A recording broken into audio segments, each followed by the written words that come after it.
aye. Aye. Aye. Those opposed, please indicate by saying nay. The motion carries. The next item is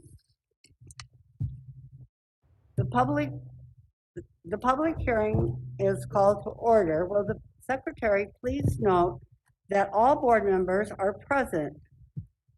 Please note that due to ongoing COVID-19 precautions, today's meetings are being live streamed and members of the public will not be present in person. The first item on the agenda is item 2A, presentation on the proposed instructional time model. Dr. Geston. Good evening, President Alston, members of the board, and Phoenix Union community. Tonight we have a brief hearing. This is hearing number 1 of 2. We'll have a hearing later this month where we can go into even more detail. Today is designed just to give you a quick preview of House Bill 2862 and its impact on Phoenix Union. After you hear the overview tonight, we would ask if you have questions and want to go really in depth. Ms. Andrade and her team would love to meet with you over the next couple of weeks, and we have a hearing later in September that you'll hear about, and at that point in time we'll finalize. So again, tonight's meant to be an overview, and with that I will turn it over to Ms. Andrade. Right. Good evening, President Alston, members of the board, Dr. Geston, and our community. I'm excited tonight to bring you information about House Bill 2862 and how it pertains to our Phoenix Union's instructional time model. Make sure the slides are up so that you can see what I'm talking about. Ms. Andrade, Okay. they have them in front of themselves on paper too. So Okay, perfect. So a quick overview. Obviously, this was designed to provide districts and schools greater flexibility with this respect of how we both provide and how we count instructional time. Traditionally, this notion of seat time was where a student was in the physical presence of a teacher to be marked present and to count for both instructional time and attendance. But HB 2862 really allows LEAs to have alternative methods for both providing and meeting instructional time and the hours associated with it. But it does require 2 public hearings, the first of which is tonight. So let's go ahead and take a look at the instructional flexibility that is afforded to us.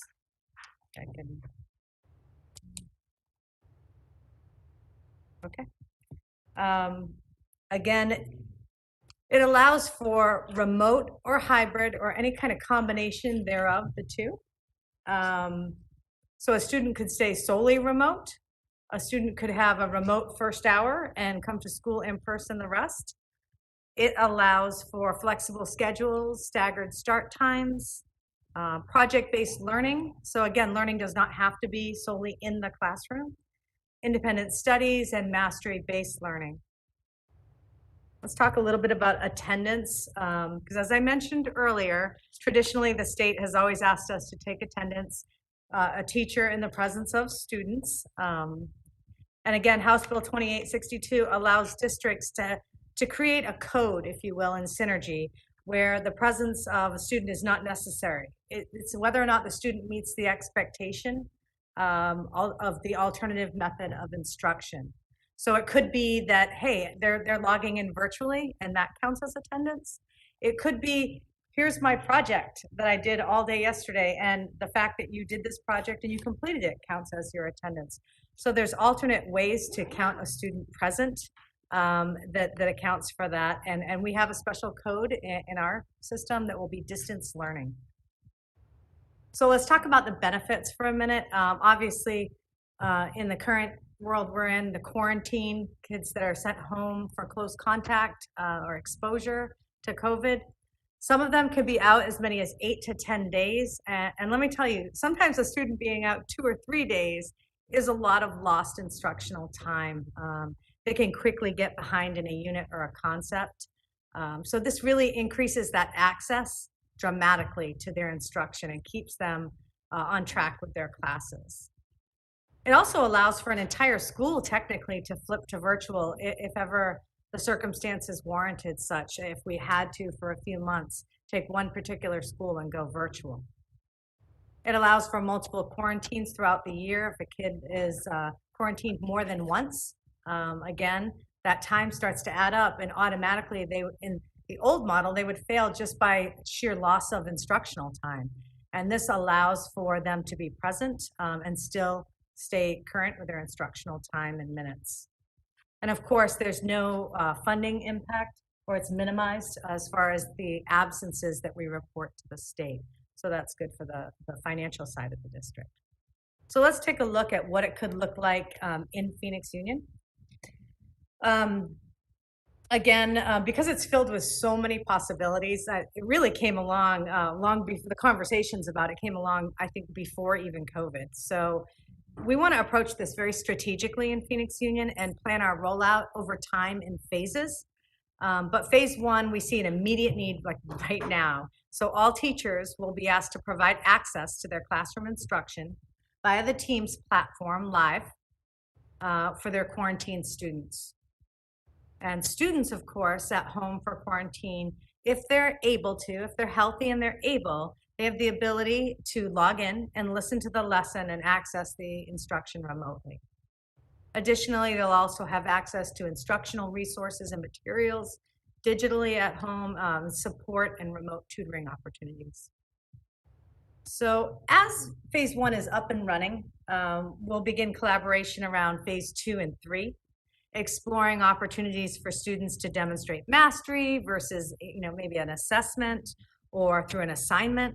We can explore this modified hybrid schedule of remote and in-person and what that could look like. Can explore opportunities for project-based learning. I know there's schools specifically in Phoenix Union where this is their model that they embrace, so it's already implemented regularly. Seems like a natural fit to start with those types of schools. Opportunities for internship experiences outside the classroom, especially for many of our seniors, to go get credit and time for doing something in the real world. And of course, for Phoenix, PXU City, the possibilities are really endless in that school is built around innovation. So again, I just want to review some next steps with you. Obviously, we are going to be piloting phase 1 with a group of 25 to 30 teachers and really outfitting their classrooms to be highly advanced technology. While we're asking all teachers to participate, we've got a collaboration of a group of teachers, a couple from each campus, that are willing to try out a bunch of different devices that really would make the sound quality better, and just the ability for a swivel camera and things that can just make it a little bit more inclusive for the student logging in from home. We're excited to go ahead and expand phase 2 and 3, but we want to do that collaboratively and carefully. And again, next steps, really looking forward to coming back to you on September 18th for the second public hearing. So at this time, I'd love to entertain any questions or comments we have from the board or the public. Ms. Para? Thank you, Madam Chair. Just a couple questions, Thea or Dr. Giston, whoever wants to answer. You mentioned this briefly, but I'd love for you to elaborate on how you see this helping us with students who are chronically absent, because we've had that issue in Phoenix Union for a long time, or absenteeism, and how this new model can potentially help us with that issue. And so I would say absolutely, it could potentially serve. I think there's some probably root cause analysis for the chronic absenteeism that we'd need to explore, because is it a chronic health condition that's keeping the student? Because that's a perfect match. Is it other barriers? And once we can get to that, yeah, we can expand this even beyond just quarantine students. I want to be able to just get really, really good at it so it looks like a school of the future. Yeah. And President Alston, Board Member Parra, I think one thing that we want to be careful of, if we're able to get to a place in Phoenix Union where you could live stream a lesson home, so that if I'm sick for 10 days quarantine, we want to provide that opportunity. What we also learned last year is concurrent teaching, where a teacher is having to navigate online. That's not the model we want to move toward, where a teacher is constantly navigating both. The idea of this is that we would be able to live stream the lesson home one way. So when you're home, you could access the lesson. Doesn't mean the teacher is having to chat with you the whole time. You'd at least be able to watch it, take your notes. If you had questions, you could go to a tutoring period, an advisory period. So the idea of this is to start with finding a way to live stream a lesson home, but not ask teachers to balance both as a start. That's it. We learned from the pandemic it's virtually impossible to be a concurrent, to do that for very long. Any other questions or comments? Okay, thank you Oh, all so much. Madam Chair. That's beautiful. Oh, yes. Sorry, Ms. Ross. What's the timeline for the 25 to 30 teachers? And so two-part question. So what's the timeline? And then how are we identifying the teachers? Is it, you said you kind of like said, brushed over like a couple from each campus. Is it literally a couple teachers from each campus? Yep, so first of all, I think the technology is already in order, and I think Laura Tejas is helping us out with that. It should be coming in the month of September. Second, in working collaboratively with Dr. April Coleman, she so generously agreed to offer anyone who wanted to out of the CTA unit chairs to be able to participate in the pilot. They're often seen as teacher leaders on our campus anyway. Teachers go to them, so if we didn't want to make them, but if they wanted to, they also really represent a nice diverse population of teachers. You've got foreign language teachers, you've got CTE teachers, English teachers, freshman teachers, senior teachers, automotive. The list goes on. So that's really a core group, coupled with principals identifying other teachers that not necessarily are tech savvy, but are willing to take those chances and try it out. So we're hoping to get about 25, 30 across the district so that we can learn from them and they can tell us what's worth it, what's not, where they benefited, and we'll talk to students as well. Thank you. President Alston, then I know we need to end the hearing to stay on time. I think just a couple, based on questions you asked us last month as well. So I think a couple of things. One, if we could ever get to the point where we have the right technology that's easy, teachers can just teach, but live stream, to your point, chronic absenteeism, right? An alternative to a suspension, maybe a kid that's home for a period of time can. So there's a lot of long-term, we want to start small, do it right. I think the other thing that our team's exploring, and we've had a couple of teachers ask that if a teacher has to quarantine and they're home, could they teach from home while the kids are still in class, and maybe a substitute is just doing classroom management and students get high quality instruction from their high quality teacher from home? So we have a lot to unpack over the next couple of months that I think could far outlive COVID as well. But our teams are working really hard and really collaboratively. Okay. Thank you. The next item on the agenda is 2B, public hearing of the proposed instructional time model. Due to ongoing COVID-19 precautions, a link was provided to the public for individuals to pre-register to share comments for the public hearing. This link remained open through the conclusion of the presentation. And I am wondering if someone can tell me? No? Okay. There were no requests received, and so we will skip that part. The next item is adjournment of the public hearing. Is there a motion to adjourn the public hearing and a second? I motion. Second. A motion has been made by Ms. Para and seconded by Mr. Prescott. On the motion, those in favor, please indicate by saying aye. Aye. Aye. Those opposed, please indicate by saying nay. Are there any abstentions? The motion carries. The public hearing is adjourned. Thank you. And we are right on time to start the regular meeting. The regular meeting is called to order. Will the secretary please note that all board members are present with the exception of Ms. Pastor, and I need to correct myself from the earlier announcement. Ms. Pastor was not present for that earlier meeting. I misspoke, so I want to make sure that the record is clear on that. Mr. Gallardo is joining us virtually, so that's why you don't see him up here. the Pledge of Allegiance. Will we please stand as Ms. Ross leads us in the Pledge of Allegiance and remain standing for a moment of silence. I pledge allegiance to the flag of the United States of America and to the republic for which it stands, one nation, under God, indivisible, with liberty and justice for all.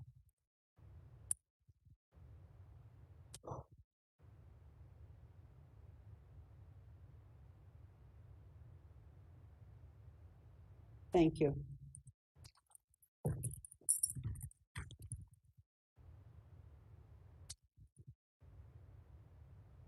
The first item on the agenda is 1D, approval of minutes of the special meeting, executive session, and regular meeting held on August 5th.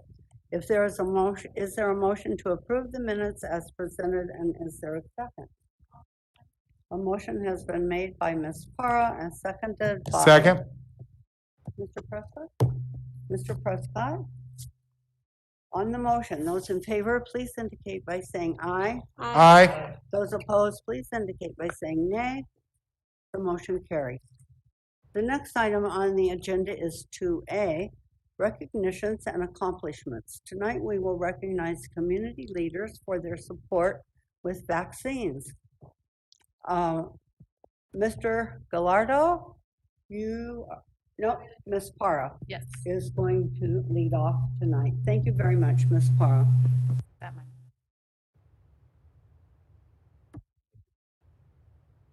Thank you, Madam Chair.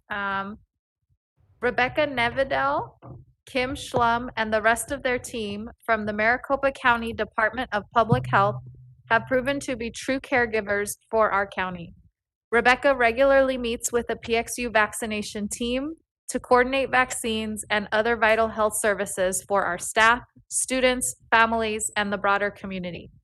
In addition to assisting with the COVID-19 vaccines, Maricopa County Public Health has begun supporting our newest initiative, providing COVID testing, and soon will provide contact tracing support for our students and families.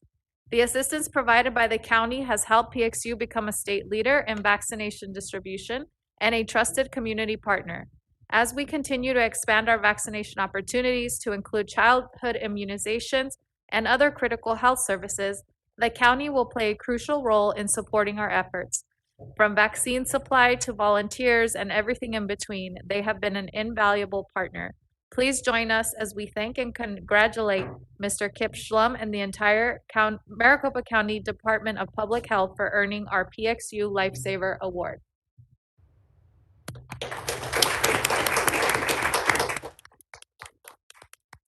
President Alston and members of the board, Kip and Rebecca, is Kip there? Kip's daughter had a swim meet that he was trying to get out of to join us, and it was up in Anthem, and I know, so a little far from here. So it looks like he's not able to join us today. So we'll be sure to share this with them. They've been invaluable partners, and we have a couple more to read. Okay, thank you. Mr. Prescott. Thank you, President Alston. When Phoenix Union began distributing the COVID-19 vaccine in mid-January, the Maricopa County Department of Public Health paired us with two individuals who stepped up to ensure vaccination events operate efficiently and our staff were provided the best care while receiving their shots. Since that time, Joe Leba and Ashley Temple have been with PXU every step of the way.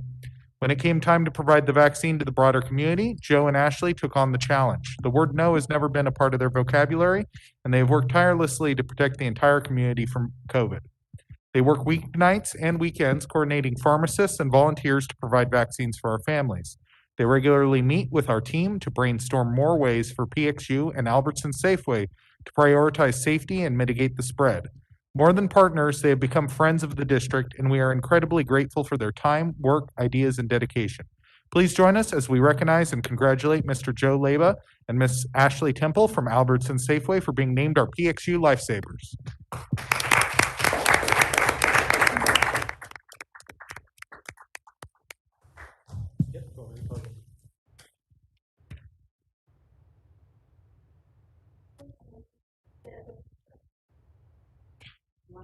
Yeah, come on out.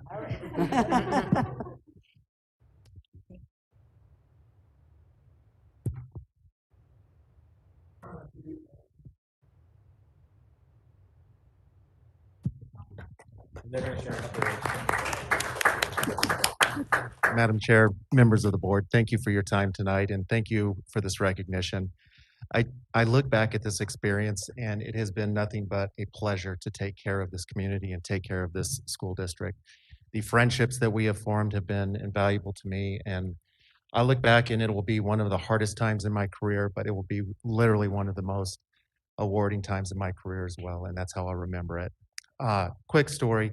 When we were here at one of the first clinics, you know, the emotions were high and teachers were lined up in cars and support staff for probably 1.5 miles, 2 miles to get vaccinated. And what we saw was an amazing outpouring of county help and volunteers that would come and leadership that would come and see us every single step of the way as we tried to meet the need for the public. There was one volunteer that was working, and she came to us afterwards and told the story of how she looked in the line and she saw her daughter's teacher in the line, and she literally started to cry because she saw it as a way of hope and a way of enabling her daughter to get back in the classroom and that teacher to feel safe doing it. So when we talk about awarding experiences and memories, that's going to be one of them that I have. And last, before I hand it over to Ashley, I just really want to say thank you so much, Isela. Thank you so much, Melody. Dr. Gaston, for your time. Thank you so much for supporting us as we go through this. And we're here for you. We don't want to say no. We want to say yes to whatever the school district needs. So thank you very much.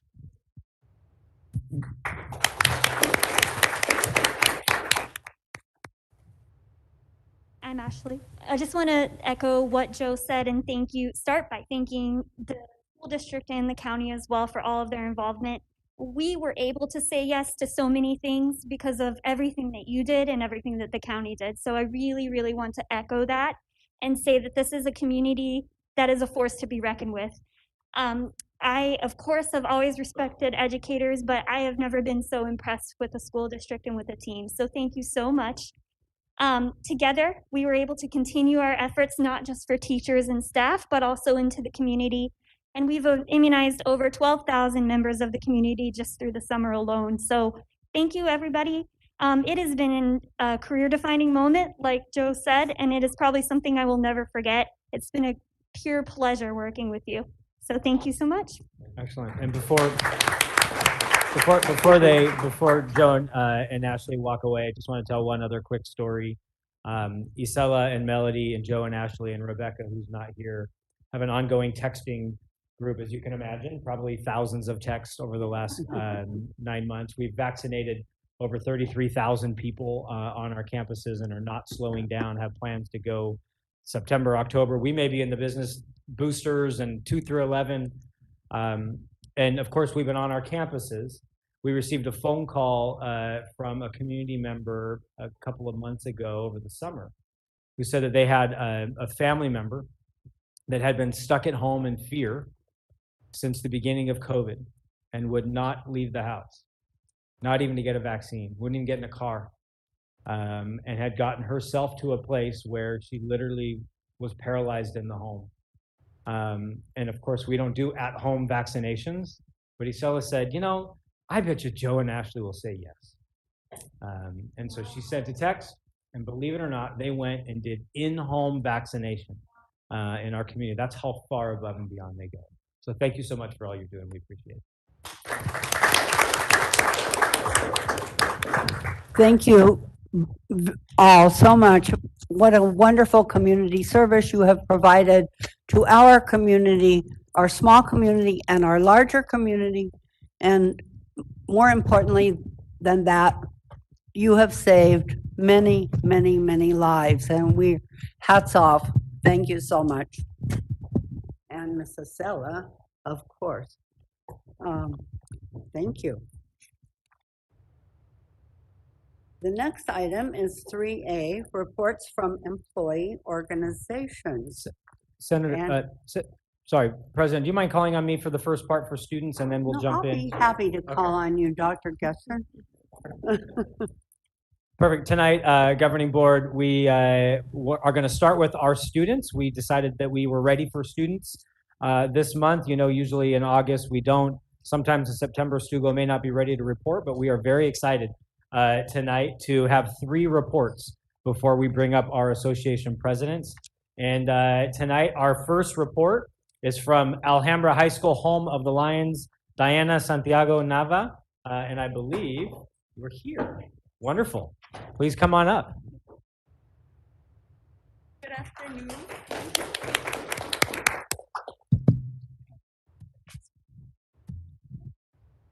Good afternoon, governing meeting and Dr. Gaston. Today I will be talking about what we have planned for this school year or the first few months of it. First, I am going to start off with last year we did have a lot of trouble figuring out what we were going to do because of the entire pandemic. It was really hard to determine where the students were and like how they wanted their school year to go. And for the seniors, we did want to give them a special goodbye, so we did decide to give them a senior grad fest. The senior grad fest was held the day before their last day of school, and we had a movie for them, which was Shrek. We had lunch and snacks throughout the night. Also, we did a senior panoramic photo and a lot of fun activities for them. In the beginning of this school year, we did decide to do a club rush, which was something that we decided to do to help students improve and have a better high school experience. So this is where we had students go out and experience clubs and sports. We had posters out during lunches to determine what students wanted to do for sports and clubs. So we had, for example, swim, spirit line, student government, cheer, football teams, and stuff like that to make students sign up and to get the best of their high school experience. Now what we have planned for seniors, the class of 2022, we have been in the midst of planning Senior Sunrise, and that is going to be held on September 15th, I believe. We will have snacks and activities for them, and we are starting to plan that now. So we are getting ready for the next school year, and we're really excited to have a lot of fun and bring a lot of spirit to the community at Alhambra. Thank you. Any Go questions? ahead. No, go. For board, yeah, President. After each speaker, we have 3 speakers. Feel free to ask any questions. Ms. Ross? It's Diana, right? Yeah, What year are you? I am a senior. Oh, Yeah. awesome. So question. Mhm. I know a couple of teenagers and I don't know very many who are gonna get up at 5:30 in the morning. Is this gonna happen? It is something that we are expecting. Okay. We are not expecting everyone to go, of course, Okay. so we're like estimating as of right now. I Yeah. love the letter to your future self. Good Yeah. job. Good job. Thank you for your report. All right, thank you. Any more questions? Anyone else? Thank you so much for joining us Thank tonight. you. We really appreciate it. And next up, would like to bring up Kellen from Bioscience High School to give her report. Home of the Dragons, the Double Helix Dragons. Double Helix Dragons. Good evening. Do I? No. Okay. Cool. So, although it's September 2nd, we've already had a couple of pretty cool activities our studio has done. So I think 2 weeks before school starts, we plan a Dragon Academy, which is where the incoming freshmen, we introduce them to bioscience. Basically, we have them do icebreakers, get to know each other. It's a way for them to meet each other and meet the teachers and just know what to expect throughout their high school career. Stugo planned and ran the event. Our first Stugo meeting was on August 19th. We planned for the year, basically. Oh my gosh, it's right here.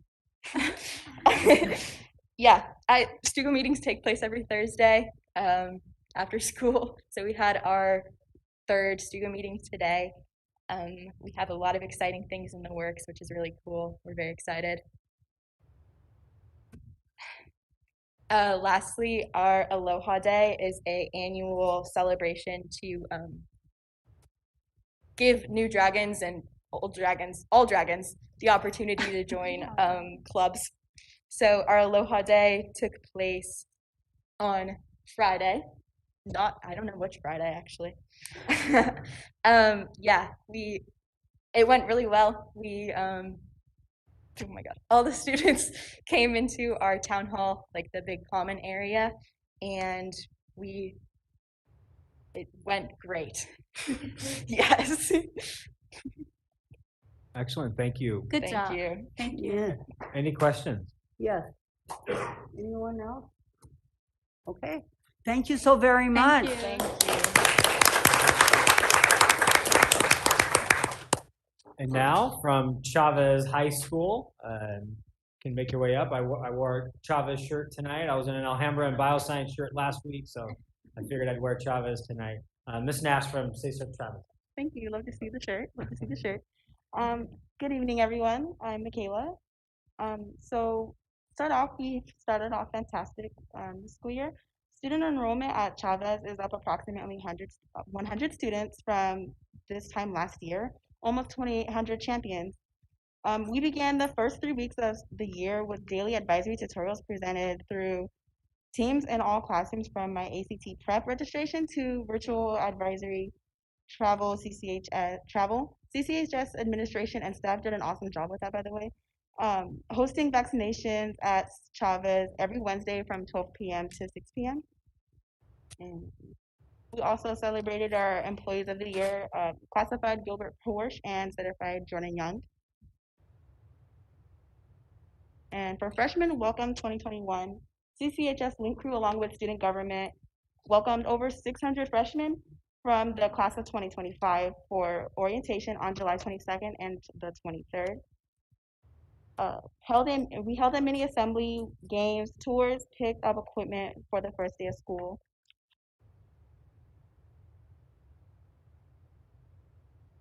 The CCHS Arts Program vision: to help students achieve admission to competitive universities around the country and give those students the necessary skills to thrive in a competitive university. The program is designed to put a student in the best possible position to be awarded financial aid packages, making those institutions affordable.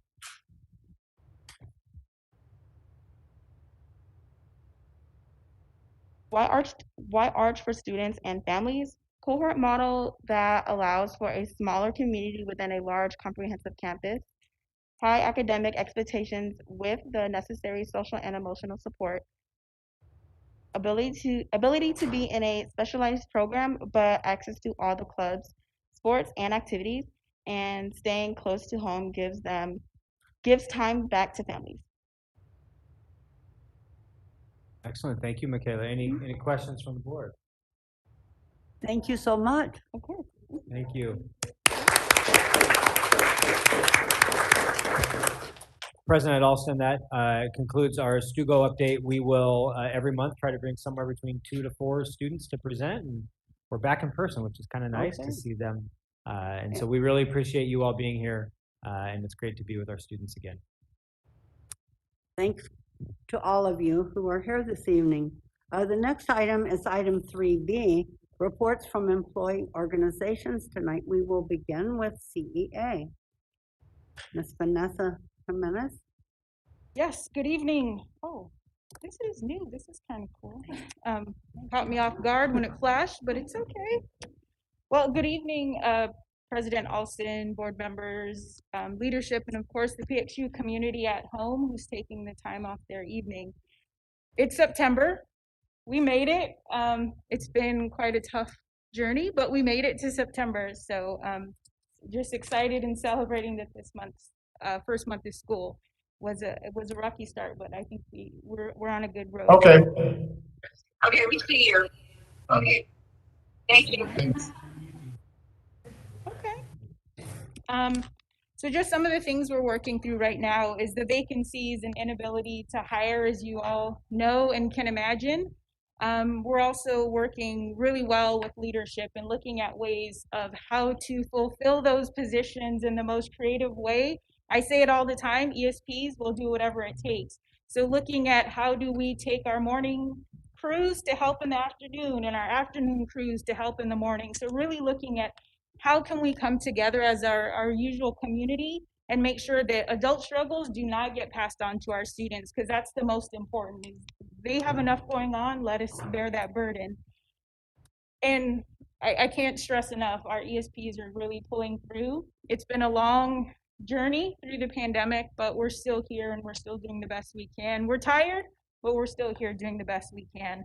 And I just appreciate the hard work of all my colleagues.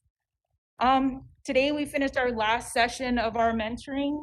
We've been through a 9-session journey to get through on how to build and start our own mentoring program for ESPs.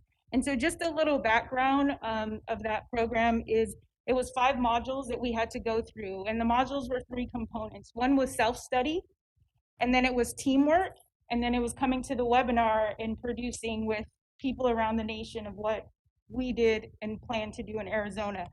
So we finished that, and I'm super excited because we have Dr. Wagner, who's been on all of those, and she's just given us more energy when we're like, man, that's gonna be hard. Like, how do we pick who's gonna be the recipient, who's gonna be the mentor and the mentee? And she just keeps the wind going because we're tired. And then 8I in the board agenda, that classified coordinator for ESPs, it's huge. We're super stoked to have that position. Knowing that PD is important and thinking through teaching and learning framework, it means a lot to everybody to be able to provide that quality seat. So I'm happy to see it on the agenda, and I'm happy to see that we're gonna start that and move it forward. So I'm really excited about that being on the agenda tonight. And lastly, I'm just grateful. Like, I cannot tell you how grateful I am for the support of the governing board, leadership, and the community. I mean, it's tough, but everybody's rallying together, so very supportive. And that's it. Like, thank you. Thank you. Thank you so much.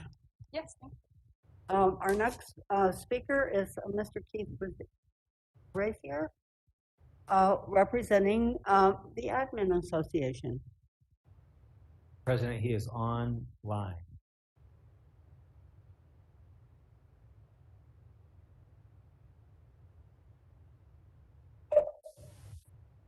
Right. Good evening, President Austin, governing board members, Superintendent Dr.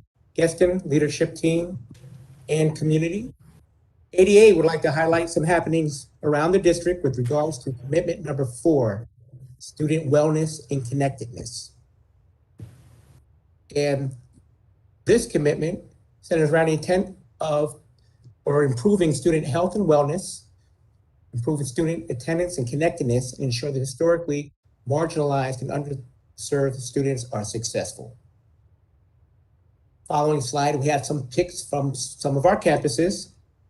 You'll see some slides from Wilson College Prep, where on Wicker Wednesdays, teachers share student celebrations and recognize students who are embodying their values of RESPECT, as well as daily campus-wide moments for mindfulness. From Linda Brill Academy, we have weight training and lunchtime basketball. And Metro Tech, we've had very successful COVID vaccination clinics with nearly 1,000 shots administered on each of the weekends over the past month. And as it was stated earlier, we will be continuing into the upcoming months as well. And that's all we have for this month. Thank you all. And thank you very, very much. Any questions? No? Dr. April Coleman, representing CTA and the foundation. Is Yeah, that right? kind of. Okay. Okay, so good evening, everyone. President Austin, Dr. Gaston, the entire board. We're, again, so happy to be here in person. We know this is a privilege. We've learned that this is a privilege for us to actually come together. So just briefly with CTA and the association, we've had some very successful events so far that really don't get a lot of publicity, because it is us working in collaboration with district leadership and us working in collaboration with our administrative groups. So we've had our first come to AEA and have dinner meeting. it's been what, 18 months? It had been a long time, but just to be able to come together and sit around some really good food and enjoy some good company, and yes, talk through some of our problems and issues and actually find solutions, extremely important. So looking forward to continuing that every month. In addition, we had our first Principal Unit Chair Summit, first time in 18 months, I guess, where again, we come together, we talk about the issues, and we actually walk away with solutions. So Ms. Andrade had talked about earlier, the partnership between CTA and district leadership in terms of let's get some technology in classrooms, let's figure out, excuse me, how to service all of our students, whether they're sitting in front of us or if they're sitting at home. And maybe eventually, well, what happens when our teachers have to sit at home? So that's what we've been working on for the past 5 weeks or so. Meetings will continue, the work will continue, and we're excited to be back. And our kids are excited to be back. So that's it for me from the association. And now I guess I need to talk about the foundation. Okay, so I'm actually not going to talk about the foundation. I'm going to let Laura Taylor do that. She is our executive director, and I'll just turn it over to Laura.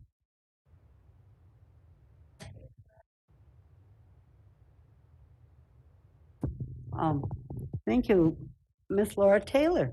Welcome. Thank you.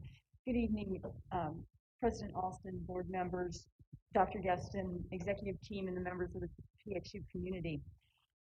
I'm thrilled to be named the executive director for the Phoenix Union Foundation for Education. Day 2, all is good. But we really got a pre-start to that, pre-work. We last Saturday we held the annual strategic planning meeting, and everything is new. So we started fresh with new leadership. Dr. April Coleman is the president. Mr. Martin Perez is the new vice president, and Mr. Dan Leese is continuing as the treasurer. This was the first time that board members, most of the board members, got to meet in person. So that was fun. We did have a productive, informative day. And we got to spend some time really getting to know each other. Right now, the board is small but mighty, and with a diversity in backgrounds and talents. We had a full day working and planning, and ended up with some strong goals for the year 2021-22. First one is to grow the board thoughtfully and strategically. We want to recruit some hardworking, motivated, action-oriented community members. And we want board members leading every one of the committees, and we have quite a few committees. Some of those have already been filled. People stepped up, so we are off to a good start. We want to award more money thoughtfully and strategically. And we also want to raise more money. So the official goal for the foundation this year is $400,000. So off we go. Thank you so much. Thank you. The next item on the agenda is 4A, call to the public. Due to ongoing COVID cautions, a link was provided to the public for individuals wishing to address the governing board. We did not receive any requests to speak this evening. The next item is item 5A, approval of the consent agenda. Is there a motion to approve the consent agenda items as presented, and is there a second? A motion. Second. A motion has been made by Ms. Clara, seconded by Mr. Prescott. On the motion, those in favor, please indicate by saying aye. Aye. Those opposed, please indicate by saying nay. Any abstentions? The motion carries. Hi, Mr. Gallardo. Good to see you. Thank you, Madam President. I apologize for not being there in person, but I appreciate being here at least through the computer here. Appreciate it. Okay, and if I didn't say it, the motion carries. Thank you very much. The next item, and we're happy to see you. Oh, there you are, full screen. Oops, they took you away. Never mind. The next item is 6A, the superintendent's report. And Ms. Gallardo, we're glad we got to see you for a short moment there. Dr. Gesson. All right. Good evening, President Alston, members of the board, Phoenix Union community. I'm gonna, for this report, take my mask down just a couple inches so you can hear me better. Tonight on the consent agenda, I want to highlight a couple of things. First of all, you heard from Ms. Jimenez, our classified educators, or ESP president, the importance of professional development, professional growth.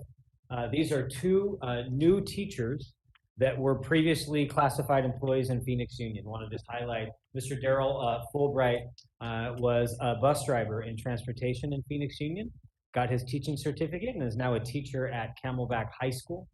And Ms. Munoz spent many years as a senior office assistant at Trevor Brown High School and is now a teacher at Carl Hayden Community High School.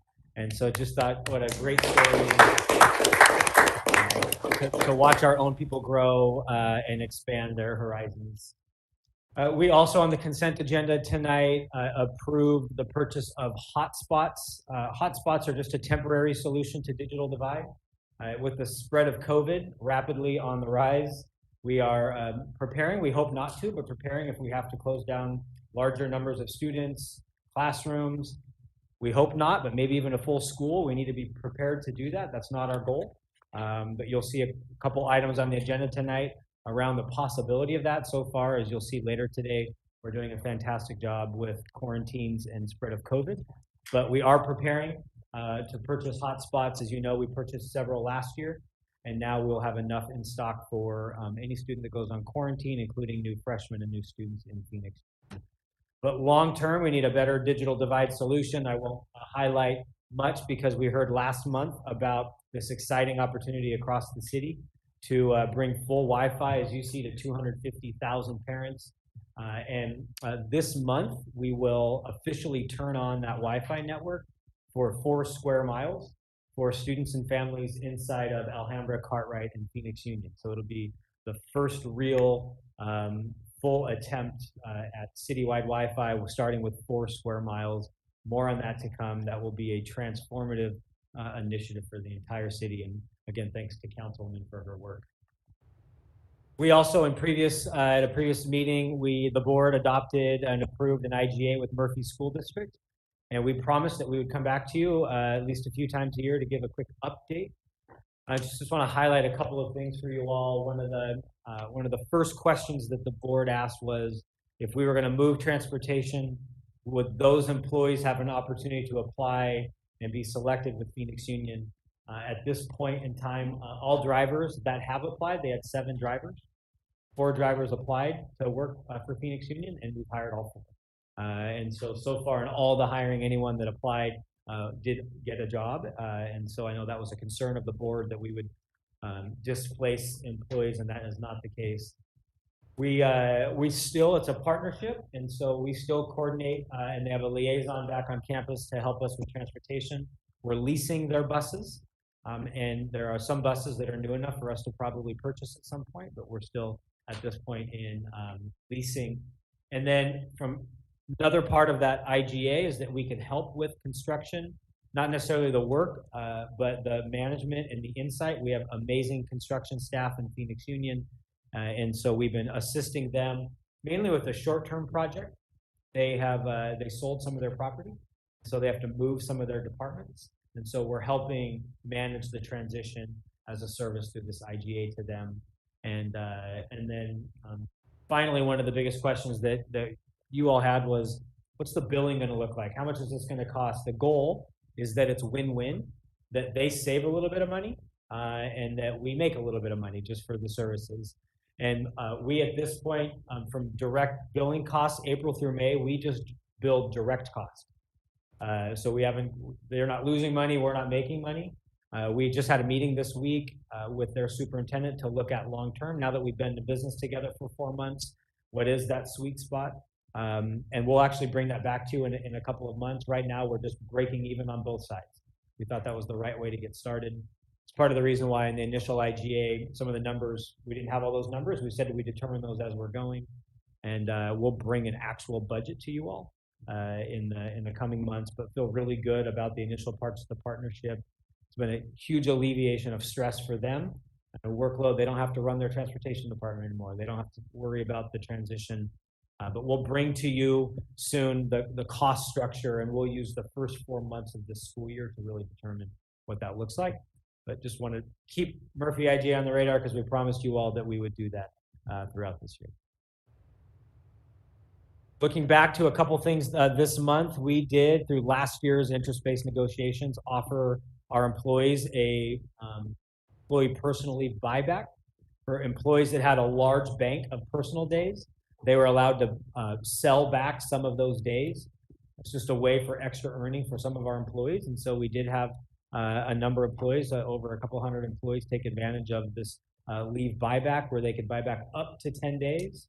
So up to 2 weeks worth of pay, quite a bit of money, if they had at least 60 days in their bank. So we didn't want to put people in a position where they had no days left. But for employees that had a large bank, they had an opportunity, and that was a great victory for our employees.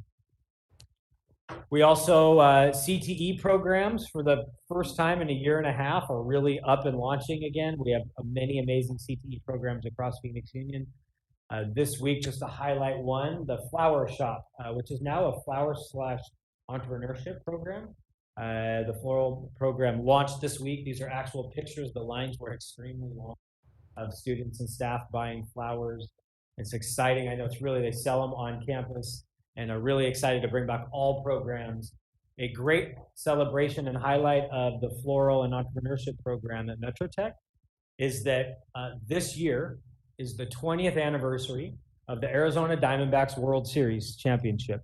And they're hosting, the Diamondbacks Foundation is hosting a massive dinner celebration and put out a request for vendors, and Metro Tech floral students won the bid and will be doing all the flowers for Arizona Diamondbacks. It's their largest contract ever, as you can imagine, and they are excited. We also have brought back clubs and sports, not just our CTE and electives. So far, we've done a good job keeping sports healthy. It is a challenge, but we did launch our sports season and are very excited to bring back after-school activities in full scale after a year and a half. And we are really excited to be back to in-person learning as well. As you'll see later today, quarantines and spread of COVID is down. But I did want to spend just a couple of minutes of honesty talking about how tough this school year is. We have this easy button. Phoenix Union has really amazing people, and we're a national leader. I think sometimes to the public we can make it look easy, but it's not easy. And in a moment of humility and humor, I'm even showing you pictures of me. These are real pictures of me over the last year and a half. But I share them to make a point. I'll share a couple other pictures in a moment. We thought honestly that fourth quarter of 2020 was the toughest quarter we would ever have. That did not compare to last year. We said that last year was by far the toughest year in the history of public education. And I don't think there's a single person in education today that wouldn't agree that this by far was the toughest 4 weeks we've ever had. Because we're back and quarantining and late nights. And I think what's maybe creating some unity is that it's tough for everybody. I poked fun at myself, but it is tough for every position. If you're a teacher managing your classroom, kids at home, we have a substitute shortage. Transportation, Ms. Ross and I talked about that. Transportation, we're down in workers. We're trying to find ways to double up people. A local school district just announced they have 26 bus driver vacancies. We on any given day will have 5 to 10 vacancies or absences. Custodians have had to learn new sanitizing protocols. Food service workers worried about, just run down the list, more mental health needs than ever, tougher to be a leader than ever. And part of that, and I think nurses, you imagine being a school nurse today? It was tough before. Imagine being a school nurse today. Part of that, as you've heard us share, is that schools are asked to do more than ever. We're full social service agencies where we do provide. We used to just be educators, and now we do everything. And in a pandemic, we're asked to do even more. And so I did just want to pause for a second to make sure that, and I know the board's amazing about this, talks about mental health and take a vacation, but I do think for the general public too, this is the toughest year we've ever experienced. I've been in education now for 21 years. It's the toughest year that I've had. And I know our exec team would tell you it is by far the toughest year that we've had. And that's everybody. And so I think it's more important than ever to thank an educator. Does not matter what role they play. Thank a healthcare worker. Does not matter what role they play. And I think what you're going to hear a little bit later today, we're getting feedback from the community on how to spend our stimulus dollars. And we have some closed questions with some open-ended questions. And one of the themes that we're hearing from parents and community is that we need more grace and patience for each other, for educators, for our kids. And so I did want to just thank everybody. I was kind of glad that Vanessa said this has been tough because it's been tough. And we're working really hard on mental health, working really hard, but appreciate the board continuing to push us to be healthy and want to just honor the struggles on our campuses. I thought that was really important. I did also want to spend a few minutes talking about the struggles abroad because that hits us home in Phoenix Union. As you all know, what's happening in Afghanistan has been a great challenge that hits home in Phoenix Union. These are pictures that we saw during the evacuation in Afghanistan. There's been struggle. There's also been loss, as you all know. I think tragically in this picture, these are 4 soldiers who lost their lives and are actually in one of those caskets inside of that picture, who were protecting our people in Afghanistan and trying to help with evacuations. And what we also know is that many people will come here. In Phoenix Union, we have Afghanistan, students from Afghanistan as well, which I'll talk about in a moment, and there's a need for us to help in any way and every way that we can. And a great story is from this student, Rices Munoz from Betty Fairfax High School. She's a 15-year-old student who, when she saw what happened, said that she had to do something, had to do more. And she actually reached out to Senator Kelly's office and said, I want to do something. He actually reached right back out to her and said, yeah, let's partner. And I thought that was just a great story of this generation wants to do so much.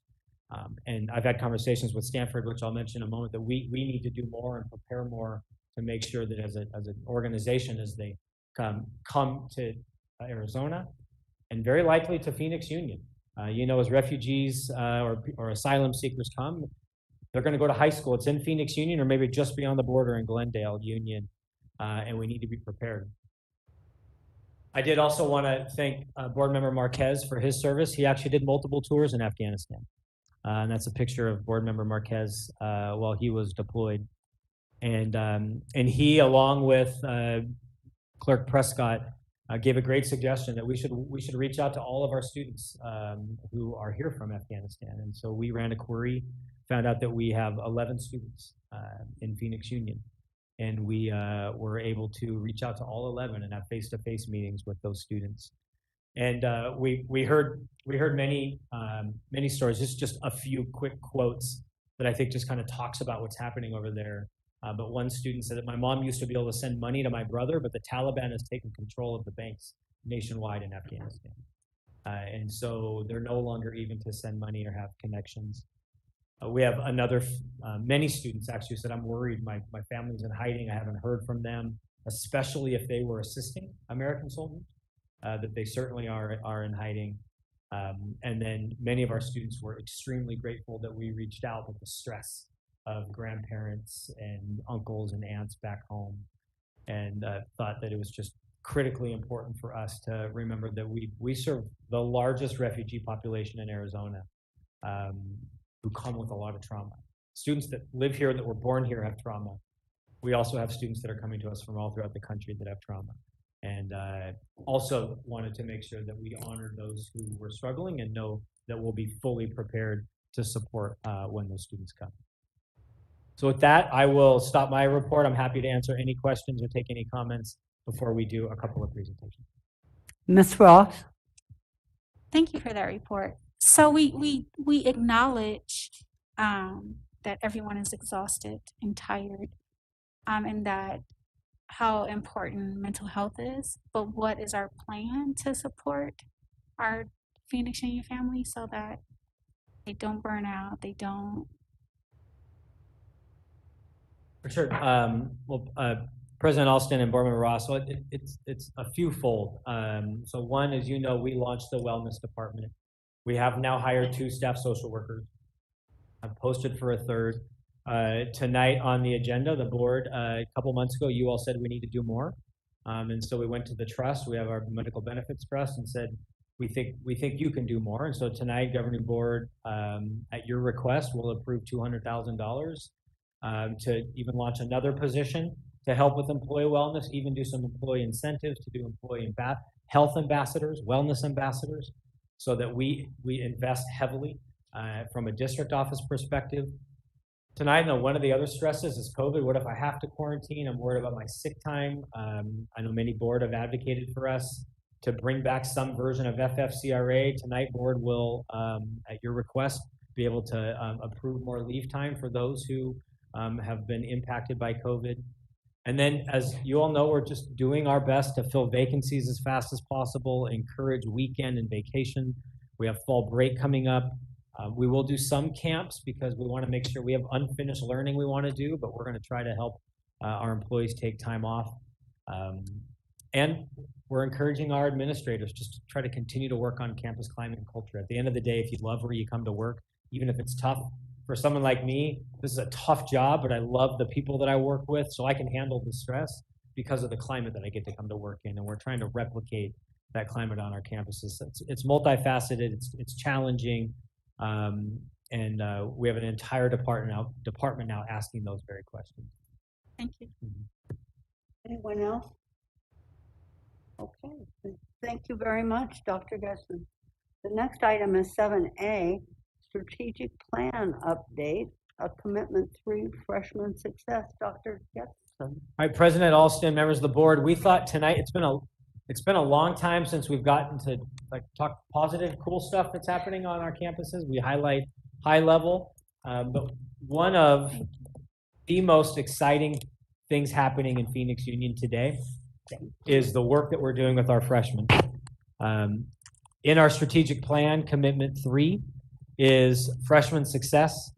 And in Phoenix Union, we have been working for many years to try to completely rethink and transform how we handle freshmen, how we transition, how we support. And so tonight, for an update on commitment 3, freshman success, I will turn it over to Thea and Alyssa.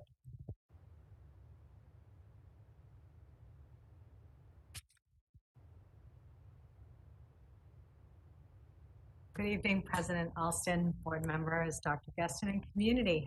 Tonight, I'm excited to be able to share with you our progress and highlight around commitment 3, our commitment to our freshman success. The freshman year, according to the research out of University of Chicago, is probably one of the most powerful predictors on the future success in high school. And it's highly correlated to whether or not a student will persist towards graduation. It's been coined as the make or break year. And it is a year that can impact not only whether or not they graduate in 4 years, but in some cases, whether they graduate at all. So it's very near and dear to us. Our vision in Phoenix Union is to create this freshman year experience where all students are successful. They're highly connected to their high schools through their clubs, activities, sports. I think you saw some great examples of that in real action tonight from Stuga. But again, creating those fun connections so that they are excited to come to school. Because math doesn't always excite everybody to get out of bed, right? It did for me, but not for everybody. So it's a sense of belonging that we all search for. And in addition to that, we're really trying to create these atmospheres in this environment where we're monitoring ongoing how our freshmen are doing and really ensuring that they stay, you'll hear, on track.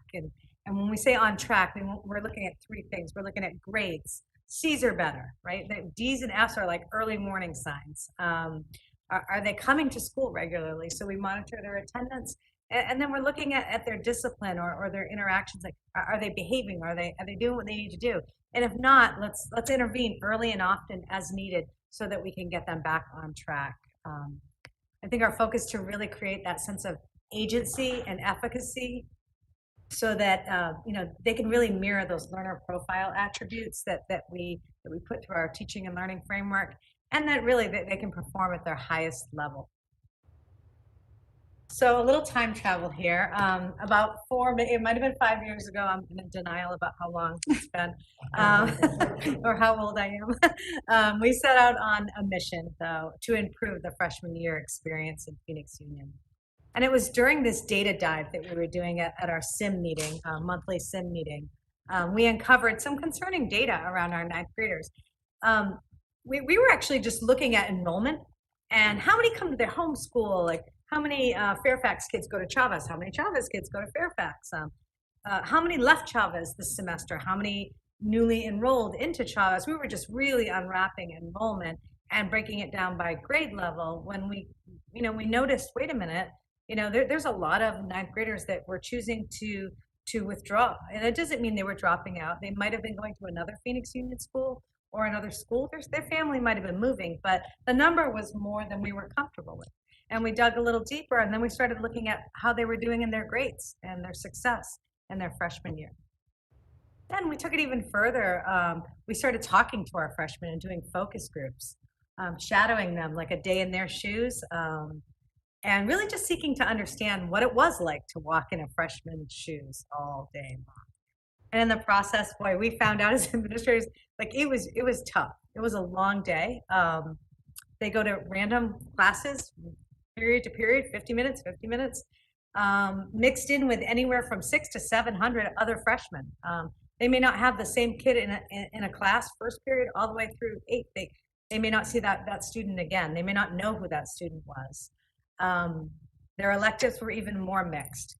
So we came together and started to develop this roadmap. That's just this series of all these ideas that the group came up with, but it was a way to strategically help us manage and roll it out without totally freaking out our schools and our principals with all these ideas in 1 year. We were trying to give them time to plan and think about this. And these ideas included a house model, peer mentors, partnerships, because we knew we couldn't do it alone. We knew we wanted a freshman-only day or start day to the school year. The freshman house coordinator position, which you approved a couple of years ago, that was huge to really support those efforts. We knew near-peer partnerships were important. And I'm so proud of our schools when I say that we, despite a pandemic, despite flipping virtually on, we continued on with this, and it didn't stop our progress. We're on track when you look at the 21-22 school year. For the second or third year in a row, I guess I can't count the pandemic year though, we had the freshman only start to the school year where they were able to come in and just kind of acclimate to the school, get their schedule, do a tour, meet their teachers before all the upperclassmen came on. There's full house implementation on every campus, and I don't want to steal too much of Alyssa's thunder here, so we've got a freshman 101 course. We're exploring near-peer partnerships, and truly I'm excited. We're actually ahead of the game on that. We've entered into kind of a partnership with City Year where there's been a concept paper. I want to actually call out and thank Member Marquez for helping push that forward. To be able to bring a program like City Year and their success to Phoenix would be huge. They're traditionally lean towards the East Coast a little bit, and so they need to come out west because our freshmen need mentors as well. So I want to thank them, and I'm excited to see where this partnership goes and to really continue to develop this roadmap. The freshman year really focuses on 6 key components.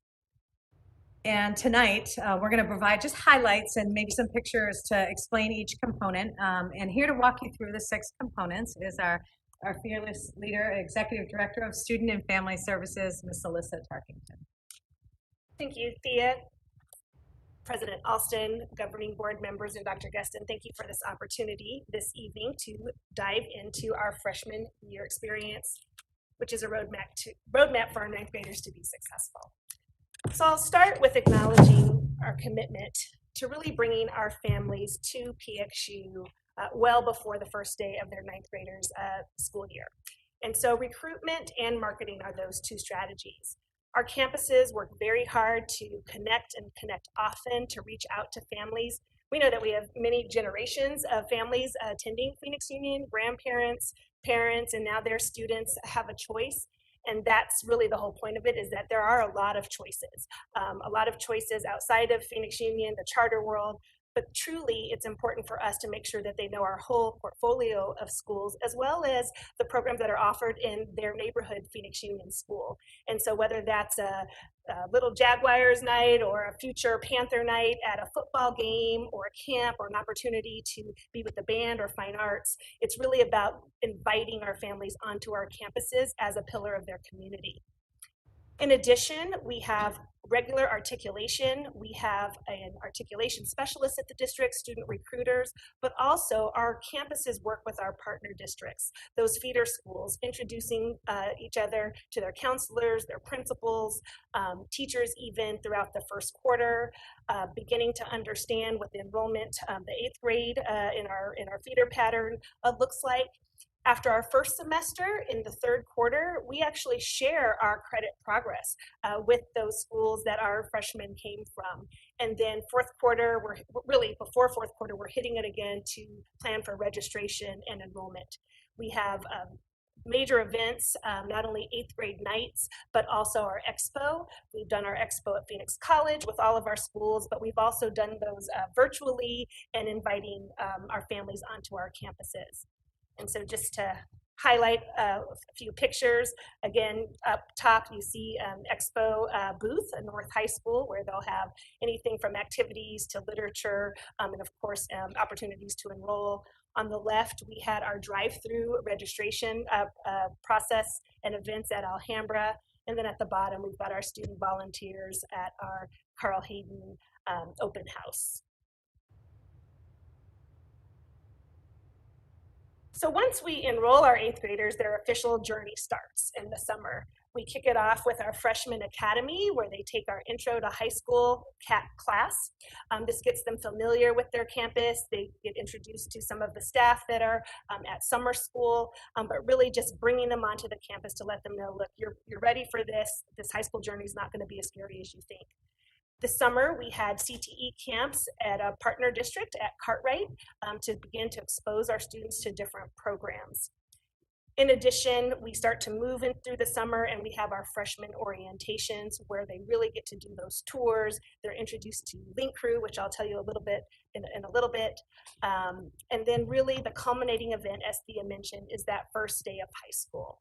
And so the first day of high school can be very intimidating. I'm sure most of us remember it ourselves, but we give them an opportunity to come in and really help them understand this day, this morning is dedicated to you. And so it's more of a late start for our upperclassmen, where we end up having assemblies. They get to meet their Link Crew mentors and really just feel welcome. And we help them understand that, again, you belong here and we want to embrace you. And so here's a few pictures. The 3 on the left are all at Trevor Brown High School. This was their intro to high school, but they really made it unique in having intro to fine arts, intro to robotics club, intro to ROTC, to really help students begin to explore all of the opportunities on the campus. And then on the right is our Rising 8th grade program at Cartwright, again, giving them CTE opportunities for CTE pathways that they might want to enroll in high school.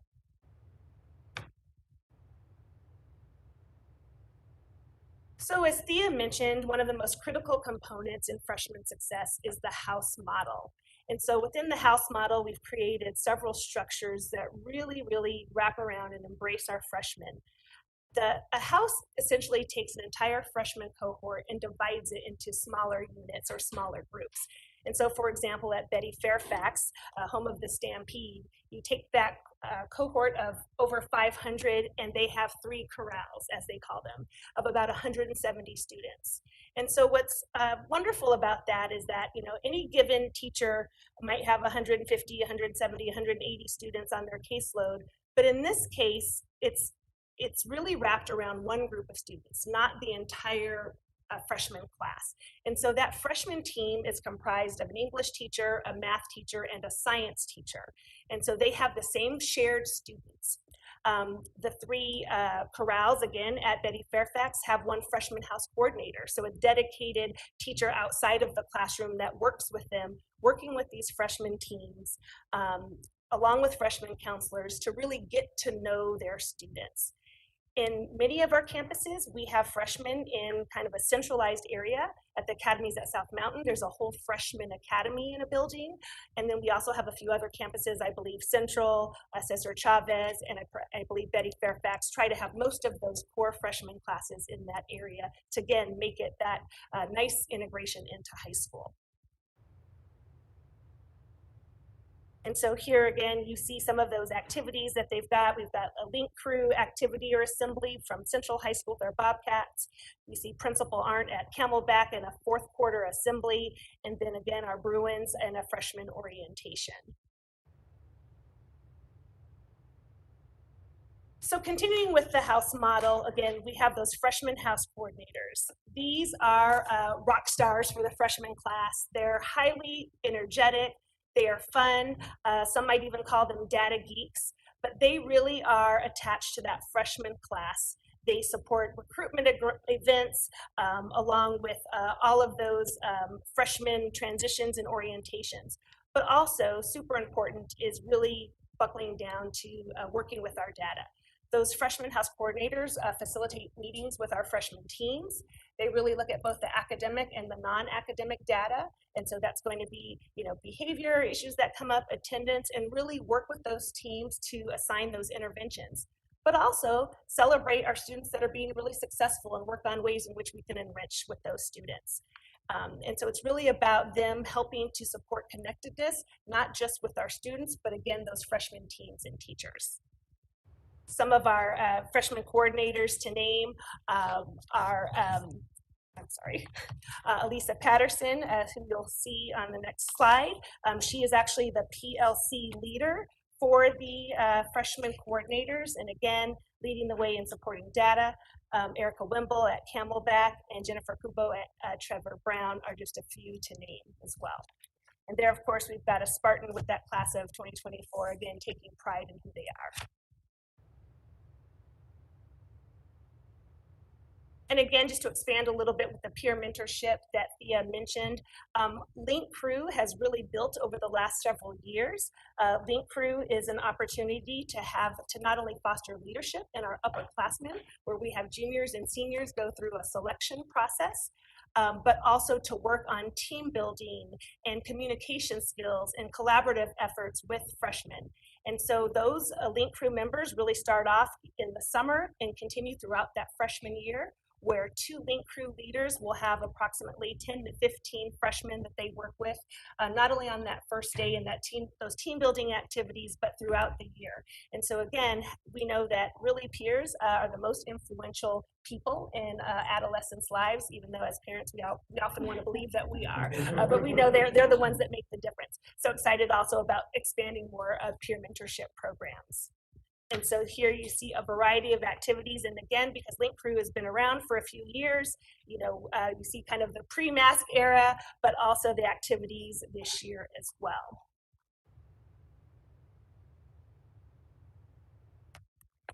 Then we have our Freshman Connections course. So our Freshman Connections course is a PXU designed class that was really built dedicated to freshmen.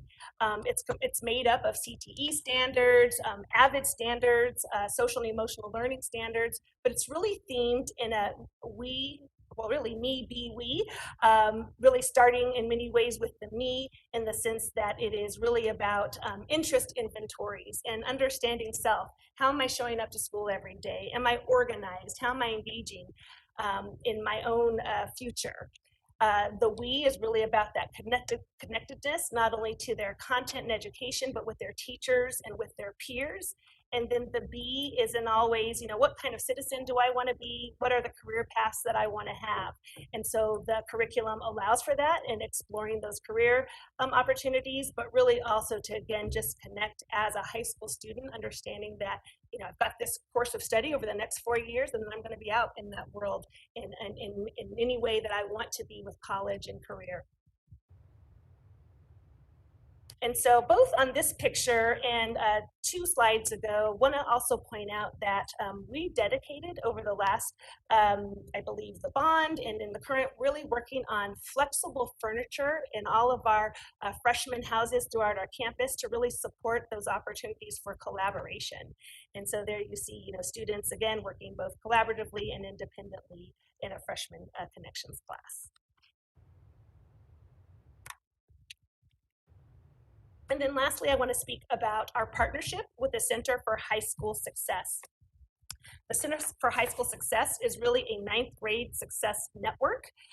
There are partnerships with well over 100 high schools, 50 plus school districts and across multiple states. They're really in the business of making 9th grade rates strong, increasing those 9th grade rates. Their areas of collaboration with us are in the training that they provide, the coaching, fostering really a culture of collaboration, and then really data analysis. And so we have an opportunity to have both individual campus coaching as well as collaborative trainings. And our dedicated coach is Mr. Keith Smith, and he has been with us throughout last year and again with us this school year. And here's a picture of our Summer Institute. Here you'll see freshman counselors, house coordinators, school administrators, and teachers really understanding that we're here to help our freshmen be successful, and we understand that data matters. And so working together to increase that data is really our goal. And so with that, I'm going to turn it back over to Thea to close us out.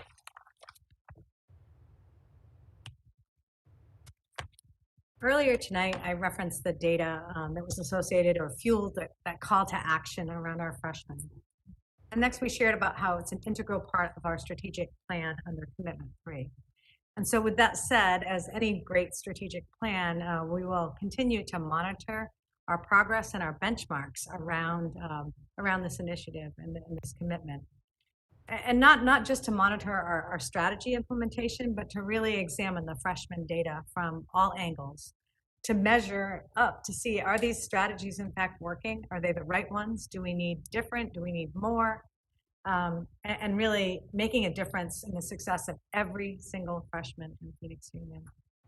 To that end, we are committed to monitoring the opportunities we're providing to attract them to high school. So pre-high school, are there enough of them? How many are attending? Do they need more? What does that look like? We're monitoring our enrollment and our matriculation. Are they choosing to come to Phoenix Union and stay with Phoenix Union? We monitor their engagement really through academics and clubs all year long. And then, ultimately, do they graduate, right? And are we retaining our teachers and our students? I think our teachers, I have a soft spot for. I was a freshman teacher, and nobody wanted to teach freshmen back then. It wasn't that far ago.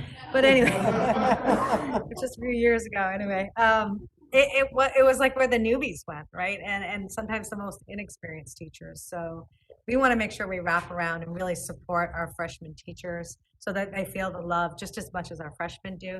And this is where they want to be, and they get grounded and really, really good at teaching and loving our freshmen. So again, we want to make sure we're retaining our teachers and our students. So to that end, we know that the freshman year matters. I think we've convinced you. This year, in fact, with the conditions, we know that the sophomore year is like the new freshman year as well, because they share the same experience. They've never been on campus either. And so I thought we'd kind of close out tonight with a brief clip from one of our students, Elijah Alvarez. He's a sophomore at Bio, but for all intents and purposes, it's the first time he's been on Bio's campus. And KJAS followed him while he was remote during his freshman year and kind of interviewed him. And then they did a follow-up story once he returned to in-person learning to just see how he was doing, a little check-in.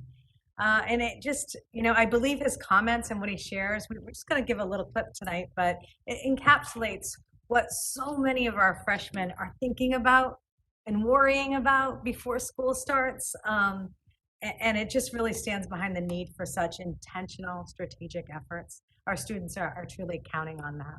So. What have been some of the hardest things to get used to besides like physically being somewhere as opposed to being on a computer? I think that one of the hardest things is like this might sound strange, but just like remembering like how to interact with other people because it's been such a long time that it's like how do you like introduce yourself and like meet new people and things like that, especially since like I've never seen any of the people like that I'm going to school with right now. Like it's just like how do I make new friends and things like that. Well, how have you tried to do that? Because, as we talked about in the spring, you were a freshman in high school and totally remote, which meant that not only had you not really been to the building where you go to school, you'd never really met any of your classmates in person before. So how do you try to navigate some of the social interactions in a place, high school, where social interactions are in the best of times can be really complicated? Well, luckily, like my teachers for like the full first week of school were doing just like kind of get to know each other activities, and so that kind of like sparked good conversation between us without me having to like go out of my way or anything like that to like introduce myself to some of my other classmates. Were you nervous about going back, like in the days and weeks leading up to the first day of school? Like, what was going on in your mind? Yeah, I was pretty nervous. It was mostly just about like will I have any friends or like what will I do like in lunch and things like that. Like will I just like sit alone or and just eat by myself in those first few weeks? I don't know. It was like I was pretty nervous, but mostly because like I thought it would be a little just sad because I wouldn't have anyone to hang out with or eat lunch with or anything. That, that concludes our presentation. I will take any questions or comments that you may have. Any questions? Mr. Prescott? I just want to say thank you to both of you as well as the rest of the team and of course all of our teachers for working on this. As you mentioned, it's been a few years that we've been working on freshman experience, and I think the model you've shown tonight has a lot of what we've been working on, and it's really strong. So thank you for all of your work on this. Ms. Farah? Just real quick, I want to echo that too. Just really thank you so much for staying diligent on this initiative. I do think it's one of our most important efforts because the transition period, being a 9-12 system, transition between middle school and high school is already hard for kids and families, but they're coming to an entirely new system, an entirely new community. And so this is such an important initiative. So thank you guys for continuing to double down on it, and I'm sure over the years we'll just learn and continue to improve. So thanks. Okay, thank you all so much. The next item is item 7B, ESSER 3 update on our community input. Dr. Gessner. All right, President Alston, members of the board, I will be brief just to turn it over to Michelle Gales and Sherry Salaya. As you all know, Phoenix Union and other districts across our nation received federal stimulus dollars, American Recovery Plan. We know that as ESSER 3. We had a request from a couple board members to keep this on the radar consistently before we submit an application. We also heard loudly and clearly from you, and our recovery plan language requires that we seek input from broader community, including the board and others. And so for an update tonight on where we're at as of today, and to continue to get your feedback and thoughts on direction, I'll turn over to Sherry Salaya and Michelle Gales, who is virtual today. Thank you, Dr. Gustin. Good evening, President Alston, members of the Governing Board, leadership, and community. Tonight, Michelle Gales and I will provide an update on the requirements related to the ESSER 3 grant. I will begin the presentation by providing a brief refresher of the statutory mandates related to the general requirements and stakeholder input. Then Michelle Gales will present information related to both future plan stakeholder input and input that we have received to date. PXU's allocation for ESSER 3 is just under $112 million. ESSER 3 grant applications opened in late May and have had a soft target date for grant submission of August 23rd. This time frame for submission was extended, and ADE has not yet communicated any hard deadlines at this time. PXU, of course, has not submitted our ESSER 3 grant application yet, primarily because we have not completed the initial round of gathering stakeholder input. Our goal is to have the application completed and submitted by early November. We also anticipate that this grant will require multiple revisions and know that stakeholder input must continue over the 3-year grant period. So if you recall, the allowable use for ESSER 3 funds is very similar to ESSER 1 and 2, but does have some additional requirements such as the 20% set aside for learning loss, ESSER 3 LEA plan requirements, which includes engaging in meaningful consultation with stakeholders in the development of these plans, the safe return to in-person instruction plan, and local maintenance of equity requirements. And this is at the state level, not the individual district level. ESSER 3 plans must be posted on the district's website and include details of the proposed use of the 80% discretionary funds and the 20% set aside to increase learning opportunities, as well as plans related to COVID mitigation and prevention strategies that are consistent with the most recent CDC guidance. Stakeholder input must be meaningful and include feedback from multiple groups that are considered to be a fair representation of our community, such as students, families, school staff, leaders, teachers and their unions, as well as tribes, civil rights organizations, groups representing children with disabilities, English language learners, etc. This list is quite lengthy and continues. When gathering feedback, information must be presented in a uniform format and in languages that parents can understand. As stated earlier, plans must be made available on our website and remain there over the life of the grant. Also, as I stated earlier, we will be required to continue to seek ongoing and meaningful input from the stakeholder groups, especially as we revise the grant. ADE will audit all of these mandates, so good documentation related to stakeholder input and the development of our plans will be critical for proof of compliance. And now I will hand it over to Michelle Gales to speak to our plans related to stakeholder input. And I'm going to ask Michelle to let me know when she needs me to advance the slides. Michelle? Thank you, Ms. Salaya. Good evening, President Alston, Governing Board, Dr. Getson, and community. I would now like to share an overview of how we have and will engage our community in ensuring their voice is included in our planning to support students, staff, families, and community, not only as we continue navigating COVID, but also as we support student success every day. As a reminder, we have been gathering input related to supporting our students, staff, and families since the very beginning of the pandemic and will continue to do so.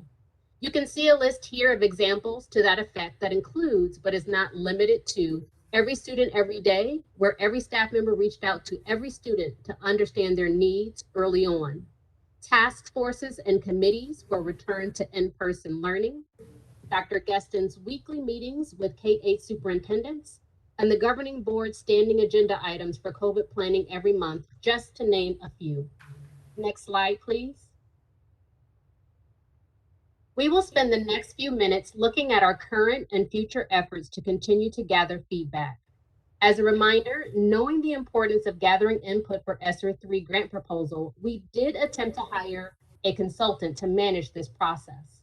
However, there was unfortunately minimal response to the RFP, and the process did not result in us selecting a vendor for this work. Therefore, our teams are collaborating to engage with students, staff, family, and community to gather this additional input. First, you might recall that we started the process of gathering community input for ESSER funds with our Dream Big one-time discussion sessions that began in April. In these discussions, we talked through the opportunities presented with ESSER 3 funds, And we also ensure that everyone's understanding that these dollars are one-time, not recurring funds, and the importance of keeping this in mind as we created action plans for support. Second, we launched a survey this past month to gather quantitative data to complement our discussion-based efforts.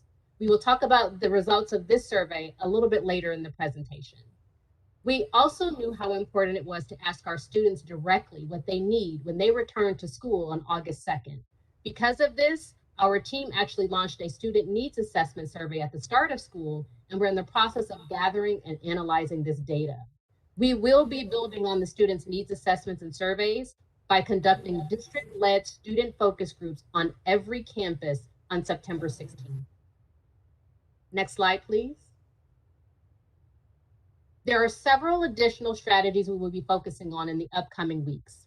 First, we're planning a live stream forum in partnership with community organizations to have a broader reach to the community beyond our school walls. We have countless community partners that serve our students and families. They know our community and they have different relationships that will lend to us potentially hearing from people that we haven't heard from and or really gain a broader perspective. Partners that serve our Native and foster care communities, students with different abilities, our homeless youth are examples of who we will engage through this process. We will definitely keep the board informed and engaged as we plan the forum. Additionally, each campus will also engage with parents and staff in the form of focus groups and meetings to allow for their additional input. While we did engage staff teams in our discussions to date at every level, including our Dream Big one-time discussions, we will have more focused outreach in the upcoming weeks to provide more opportunity to inform our ESSER 3 plans. We will be posting our ESSER 3 plan on our website, and it will include a link for the public to submit comments regarding our plan. All of this is going to be done with the ultimate goal of gathering and analyze all of this input from our community to inform not only our ESSER plan, but also our continued implementation of our strategic plan. Next slide, please. I would now like to share results from a community survey we are conducting at our vaccination events, and we will continue to use at additional upcoming events like open houses. The survey was developed from the Dream Big one-time discussions and the ongoing input we have received to date from students, staff, parents, and the community. The results from this survey will inform our additional outreach efforts, and to date, we've had 541 respondents to the survey. We will continue to offer the survey for additional input, so it's not concluded yet. In the next few slides, I will walk you through the results thus far. Next slide, please.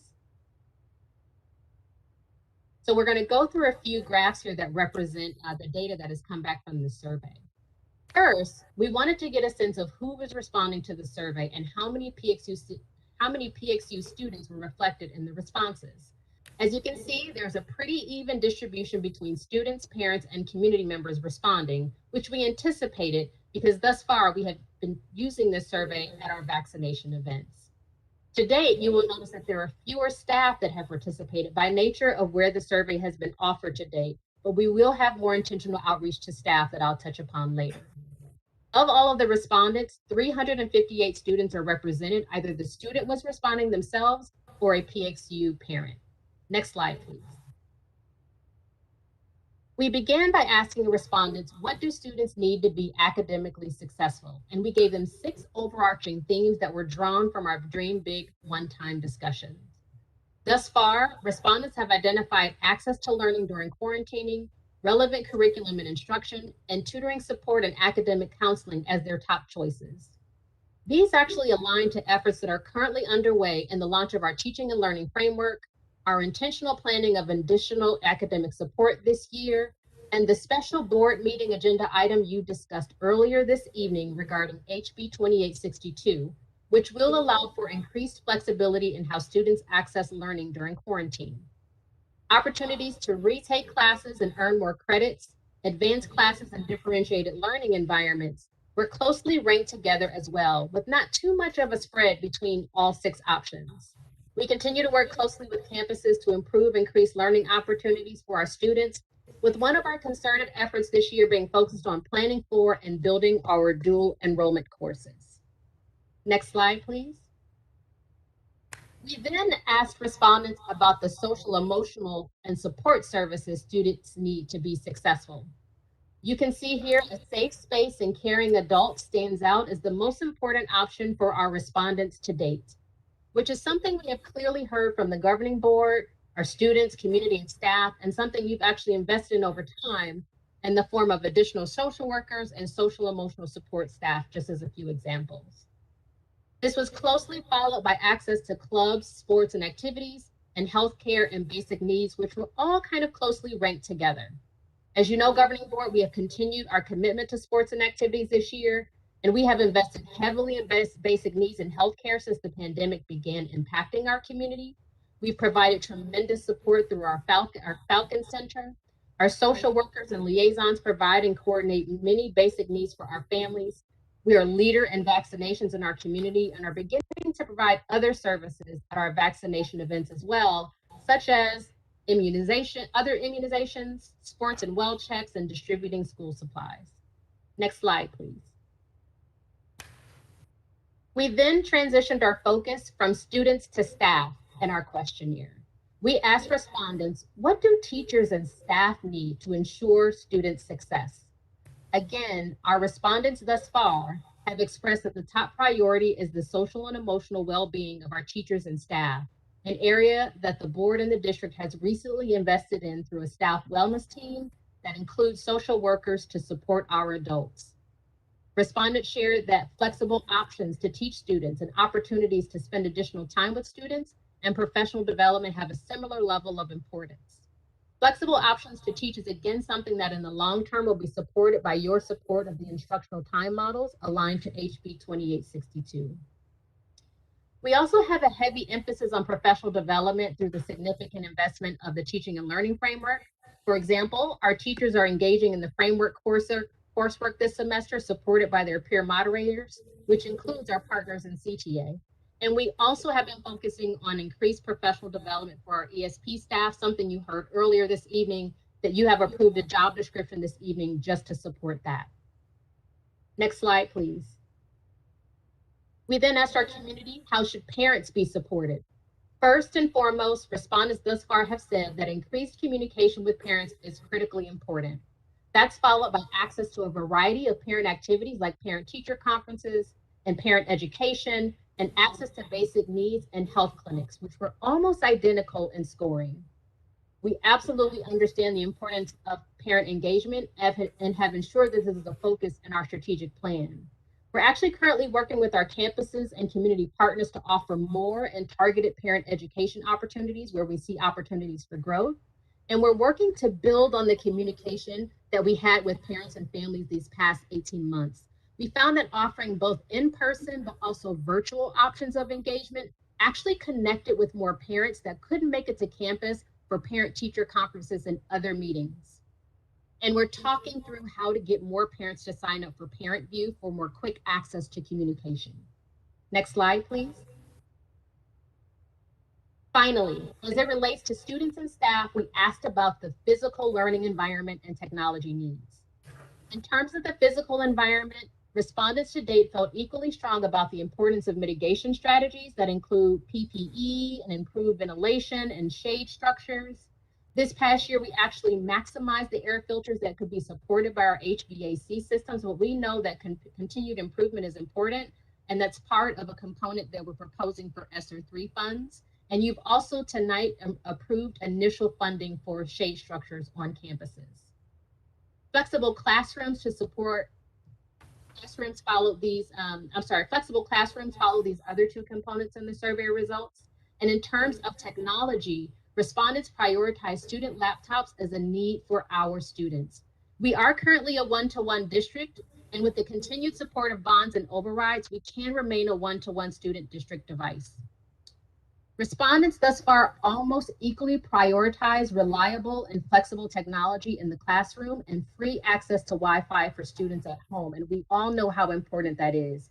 We have invested in technology over the years, but we know we have to continue to that investment to keep up with the flexibility that is in demand now.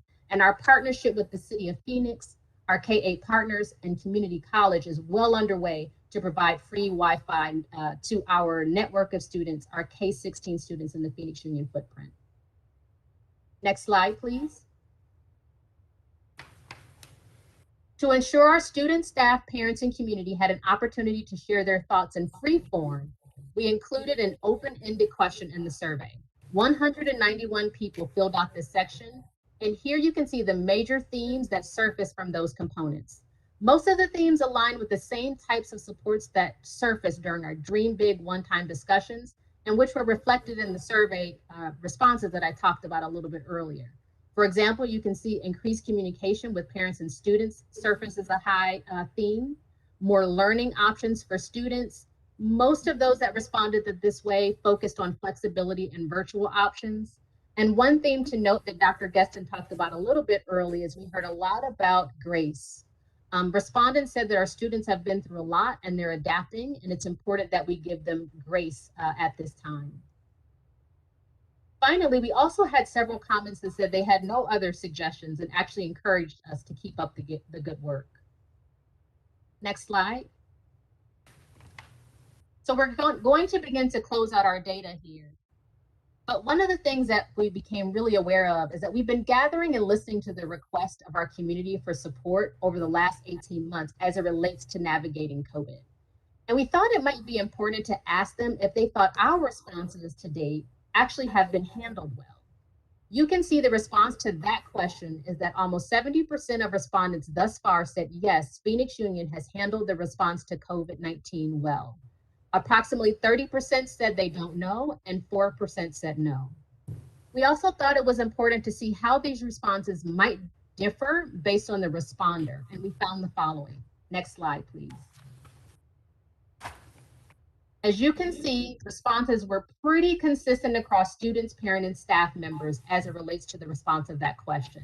Again, we do know that our response from staff has been a little bit lower because of the types of events we've had, but we will be focusing on further staff input in the future. Next slide, please. We again offered responders an open-ended question regarding how Phoenix Union has handled the pandemic to date. And we had 93 people respond, and these were the top themes. They appreciated our masking protocols and other mitigation strategies. They also appreciated our leadership in vaccinations and the level of care and concern that we have for our students, teachers, staff, and community. Next slide, please. As you can see, we have been consistent these past 18 months in listening to our students, staff, families, community, and governing board and how to best support success for all. We will continue to do that work to inform the submission of our ESSER 3 grant proposal. But it is really important to know that this is not a one and done. Seeking input from our community is an ongoing process to inform all of our work, and it extends well beyond ESSER 3. This month, we will have a bit heavier outreach to seek public input. We will emphasize focus groups and open-ended questions so we can ensure our community has had additional voice. And we'll use all of this information to inform our final plan and submission for ESSER 3 proposal, but also our work overall. Next slide, please. Thank you, Governing Board, and we welcome any questions or discussion at this time. Mr. Prescott. Thank you. Thank you, Ms. Gales. This was a great presentation. I had a couple questions about the survey and the community event. For the survey, do respondents understand that this is for ESSER 3, or is this just a survey on COVID response? Thank you. So what we do at our events is actually we have volunteers that go up and talk to our guests and explain that we're asking them about how to best support our student success this year. And so as we get into conversations, we might get into more detail about it being how we're using funds, but it just depends on how fast that conversation goes with the guest. Sometimes Right. They're happy to talk more about it, and other times they're really quick, just want to do the survey and be done.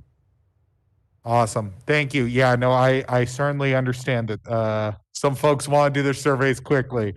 And then for the event, is there going to be one community event or multiple? I know obviously this will be live streamed so folks can access it digitally, but generally we'd want to make sure that these events have multiple locations within the city so that people in South Phoenix or Maryville or Central Phoenix can have something that's accessible. Thank you, Board Member Prescott. We're actually working through those details now on the community events. We want to make sure that we have the right number, so that we have the right level of access for all of our community partners to be able to participate. So again, we're in those beginning planning phases, but we will certainly assure that there's enough opportunity for people to engage. And President Alston, Board Member Prescott, and Clerk Prescott, and anyone else, if you have suggestions on, and insights, you all have done amazing jobs in your careers in different ways, reaching out to communities. So we're also open to thoughts and feedback as well, please. Whether that's tonight or in the coming weeks as we develop the plan. Yeah, thank you. Yeah, I think for me, I think it's just important that the community has, I would say that most community members, even those who follow things like school district politics and school district budgets, which is already a small portion of the community, but I would say a small portion of those folks even know that this is an ongoing discussion. And so making sure that these are open opportunities so that people in our community do have the opportunity to participate is important. Again, the surveys sound great. I'm glad that we're offering them to at our vaccine events. But that's, only a certain portion of our community is going to those vaccine events because many of our community members already got a vaccine. So they're just on campus on any given day and may not have that opportunity to take that survey. So I think the larger of a net we can cast and publicize that net is being cast, that would be important to me. President Alston, Clerk Prescott, so we'll take that note as well. I think a couple other uses of the survey. It is posted online. We're going to continue to try to push that as much as possible. Open houses, I can't remember how much we mentioned that, but during open houses as well, the survey will be used. And we'll evolve the survey as we get feedback. Obviously, these questions came from previous focus groups that led us to this point. And then even just day-to-day on campus with visitors as parents come in to take a student home or drop off a student. So we're going to continue to try, from the survey perspective, it's just one component, to try to use them not just at the events. Thank you, Dr. Geston. And for the survey itself, I actually really do like it. I think that it has a good level of detail and questions. So thank you. Anyone else? I had a question on the slide that shows the percentage of people participating. The staff member number is 1.3%. Is that a meaningful physical number? Because we've got what teachers need, or teachers and staff need, to ensure student success.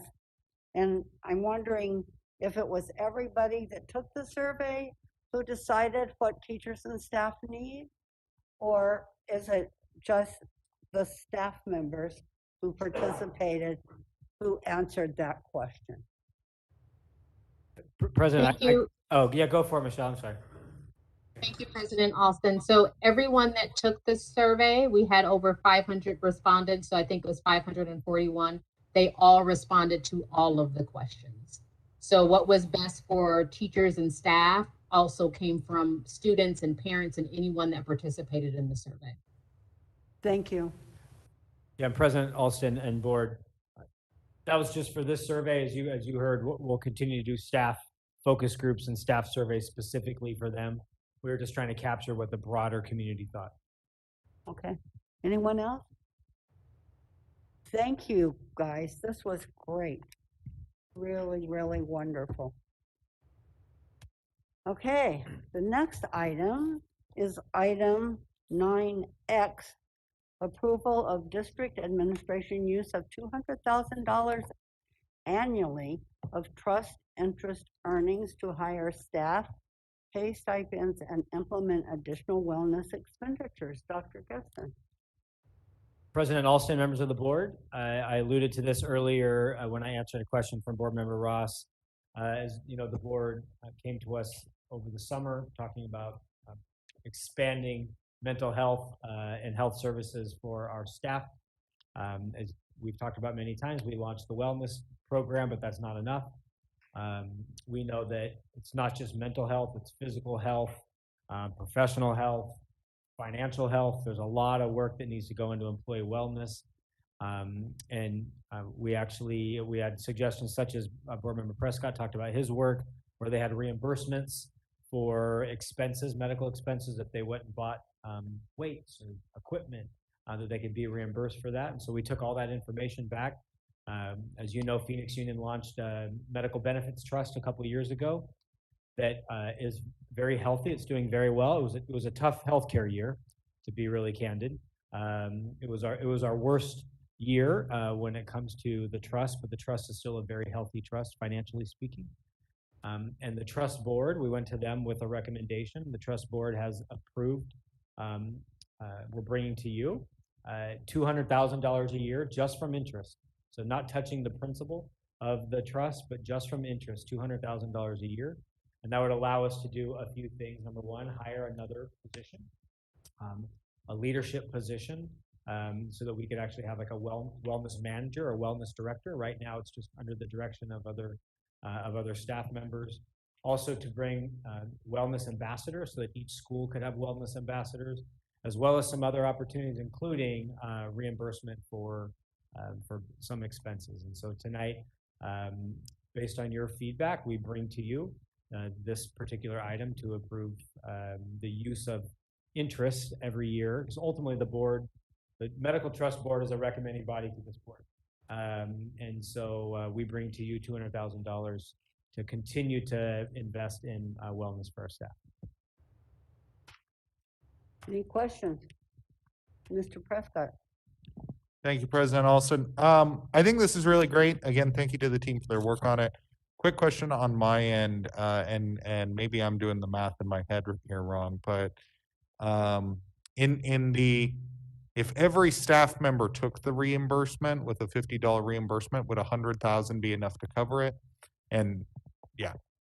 Yeah, Board Member Prescott, President Alston, Board Member Prescott. No, we based on the interest and the amount, we thought this was a good start this year. So if we have more people ask for it, then we'll discuss next steps. But we thought we'd start with a reasonable number and see how it goes.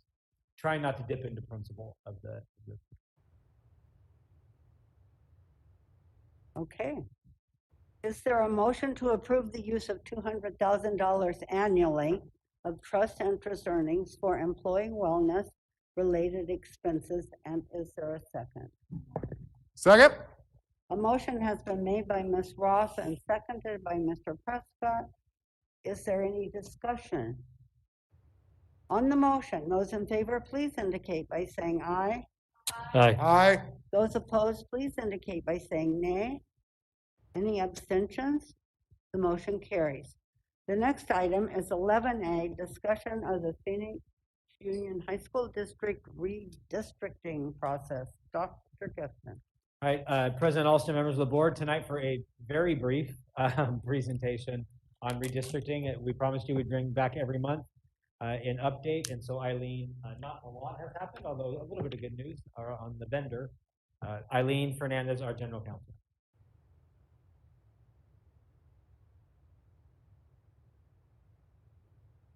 Good evening, President Alston and board members.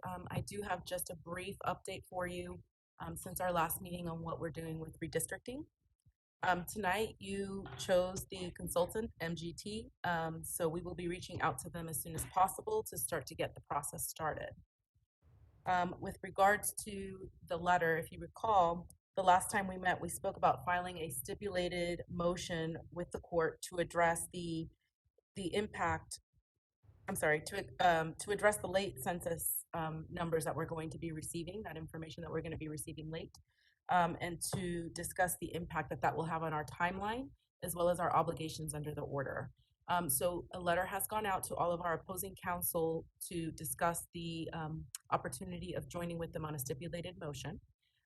We have not received anything back from them so far, so we did go ahead and reach out to the counsel that we had been dealing with beforehand, who has indicated to us that, once again, he doesn't see any issues with the motion that we want to file.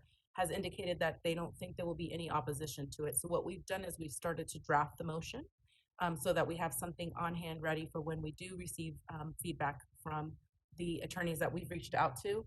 And we will have that ready and prepared for them to be able to review so that we can move this process along quickly.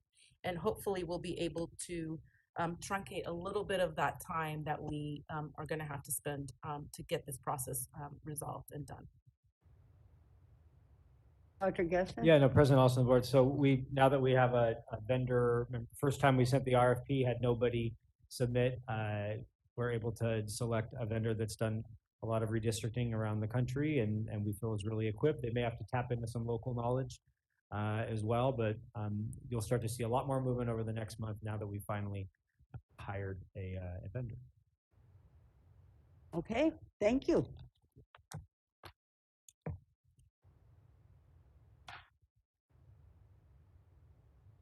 The next item is item 11B, discussion of COVID spread and mitigation with potential action. Dr. Geston. President Alston and members of the board, this is our last formal presentation of the night. Thanks for hanging in there with us.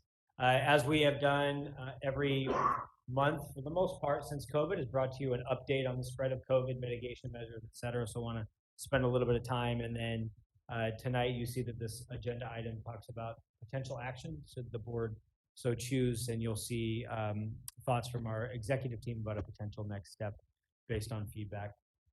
So first of all, our enrollment is really strong this year. We are, you see to the left, we are still around 800 students, almost 1,000 students above enrollment from last year.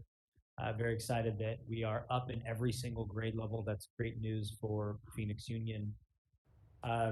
About 1,000 students are now in our digital school. School we didn't have a couple years ago. It's up to 1,000. We think that we'll hit about 1,300 in the next couple of weeks.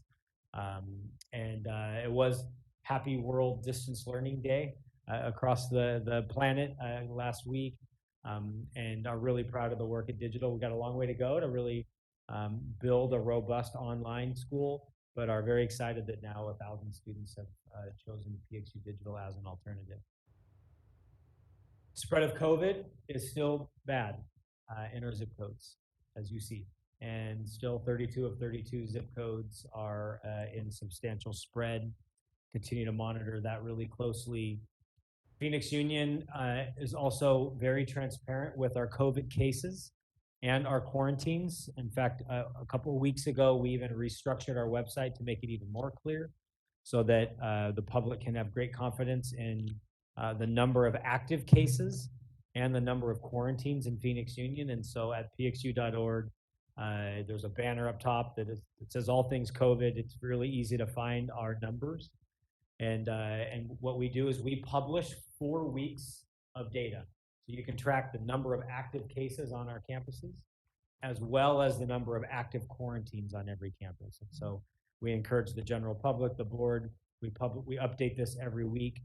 And what you'll see is that Phoenix Union's quarantine numbers and COVID cases are extremely low compared to other systems.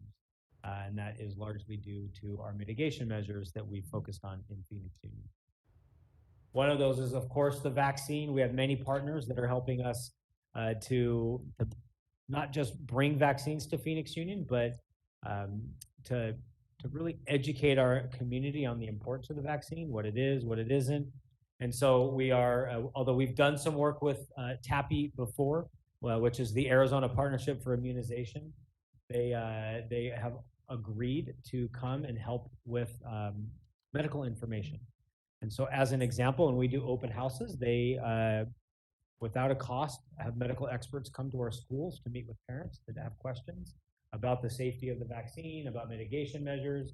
I think a great example is that they offer services in multiple languages. Alhambra High School has an open house, so they asked for English, Spanish, and Swahili, and TAPI is able to assist with that. So again, bringing medical experts to our campuses to work with our community to help them understand healthcare. We're excited about this new partnership. Of course, continue to do vaccines. We recognize and honor some of our community partners today. We're still going strong 6 days a week. on all of our campuses, including large events. Did over 1,000 vaccines last year. Again, we have 1 day per week on every campus, and then large community events. We'll continue to do those. We believe it's possible we're going to be in the vaccination business for months and months. With the booster coming out down to age 2 through 11, that we'll continue to do vaccines. We want to thank our campuses. As you know, vaccines are for our students. Great news across the country and in Maricopa. The #1 age group of students getting the vaccine, age 12 through 14, and the #2 age group, 16 through 18. And so what we're seeing is before that younger ages, of course, didn't have accessibility, and even when it came out, they weren't coming out in large numbers. But now school-age children are the fastest growing population in America that are getting vaccinated, and that's true right here in Phoenix Union. We also continue to, these are pictures from our actual events, continue to try to make our vaccination events family affairs. We've had many families come in, groups of 4, 6. We've vaccinated entire families of 8 at the same time, and so we continue to encourage entire families to come in. Some funny stories I'll tell you all later about the fact that the women in the household are really tough and men are wimpy when it comes to needles. if there's a trend that we're seeing, it's that men are afraid of needles and women are strong as usual. And then also just want to thank our volunteers. It's impossible to do these events without volunteers. That's external volunteers, internal. And I think a statistic you all would love, we have been reaching out to students to volunteer, and students have reached out to us, and not this weekend, not this past weekend, the weekend before, 95% of our volunteers were students. Wow. Coming back to serve the community. We're also now, as you heard a little bit earlier, and you'll start to see in the news, that we are now going to put an equal amount of effort into testing. It's extremely important that we know and understand the spread of COVID on our campuses and our community. And so we did make a big announcement this morning that Phoenix Union will begin to roll out free on-site and at-home testing for our community. We're starting over these next couple of weeks with 5 regional sites in partnership with Embry Health, so that we could begin to prioritize staff, students, and families. These will eventually become open to the broader public, but starting with 5 regional sites for our own particular PXU family. By September 20th, we will offer COVID testing free on every single one of our campuses. That will be for staff, students, families, and community. Also in partnership, and that's with a local company called Premier Lab Solutions. Also in partnership with Maricopa County Health Department as well, we've procured and secured 5,000 self-monitored tests, the Binax test, so we'll be able to, for staff and families and students that are symptomatic, to be able to send those home with their families to do in-home testing. That will be free. And then through another local company, we'll be doing Saturday testing in our parking lots. A local company called Family Tree Healthcare. We're going to offer Saturday COVID testing on regional sites as well. All that information's on our website. We're doing press releases, dialers starting to get information out. But by the 3rd week of September, we will be full-fledged testing on all of our campuses, trying to match our testing efforts with our vaccination efforts. Dr. Gustin, you mentioned, we have this really great partnership with someone who's helping us educate parents about the vaccine itself. I think this is another piece that's going to need a lot of education too. And so how are we thinking about educating parents about having their kids tested? And are we exploring another partnership, or what are you thinking on that front? For sure. President Alston and Board Member Parra, we, a couple of things. One, we are you'll see a brief video clip. We're working on PSAs and videos to send out to our community, done by our people, by our students, by our staff, to try to talk about the virus, the vaccine, and also testing. Why it's important for them, for us to understand the spread, for us to protect families. So we'll do largely that through these videos and these PSAs that we're going to create. I also had a great suggestion from Board Member Prescott a couple of days ago we wanted to launch a campaign to encourage kids to go to college a couple years ago. And so we sent out we put out an all call to our students to say, launch your own campaign, posters, videos, and the winners would be selected and earn prizes. And you probably remember some of the posters, the I Am College posters from kids all throughout that was a student campaign. And so we're also going to launch a student campaign for this about vaccine awareness, testing awareness, math, and going to put it in the hands of the kids and pick contest winners and begin to publish their work as well. So I think that'll be important. I think the other thing that we don't quite have an answer to, but many of us sat in a national call on Monday with Chiefs for Change with a national pollster who studies polls around essentially COVID polls around the country. What's the community saying? And what they said, especially in communities of color, is that parents and grandparents and community leaders are listened to more than anybody. And so for us to try to tap into local community leaders, find our own parents and grandparents that are willing to do messages and tell their story will go a long way as well. And so we're taking that data and are going to think about how can we engage our families to tell their stories to encourage other families to come. Vaccinations and testing is not the only thing. As you all know, masks in Phoenix Union have been very effective. CDC says that they should be used indoors, and so we are. We continue to require masks. I thought a really interesting statistic for the board to see.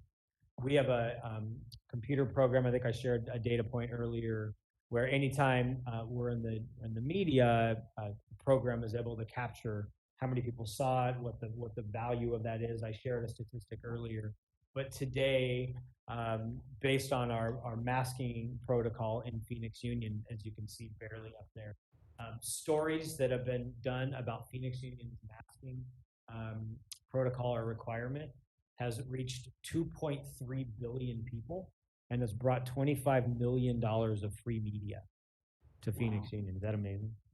All across, and you see the heat maps. It's not just in the United States, not just in Arizona, but literally across the globe. People have heard about Phoenix Union and our strong safety protocol. We, as I alluded to, just a couple more talking points before we consider potential action tonight. We're beginning to do PSAs. Our first big one is Phoenix Union identified science teachers, students, and in partnership with Dr. Sonnenschein at the Maricopa County Department of Public Health, and we're actually about to publish our first COVID PSA and informational video. And we're just going to show you a couple minutes of the very end that talks about, the beginning of it is teaching the community about the virus, about the vaccine. And in the end is video clips from staff and students about why they took it, try to humanize the story, and then a final couple words from Dr. Sonnenschein. So this is the end.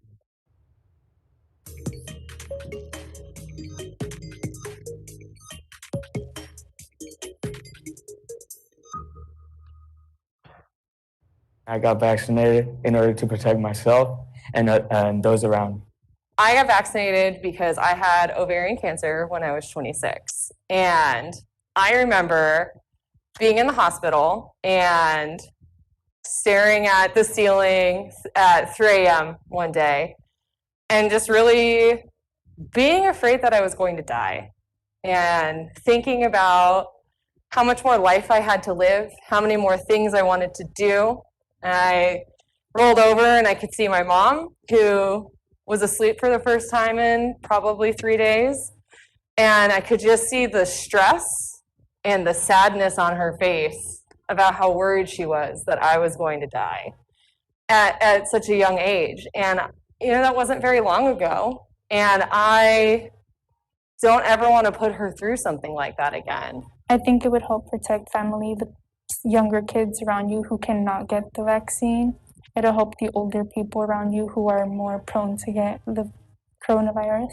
I got vaccinated, not just for myself, but for my students, so that we could all gather together again and teach in person and have that community experience.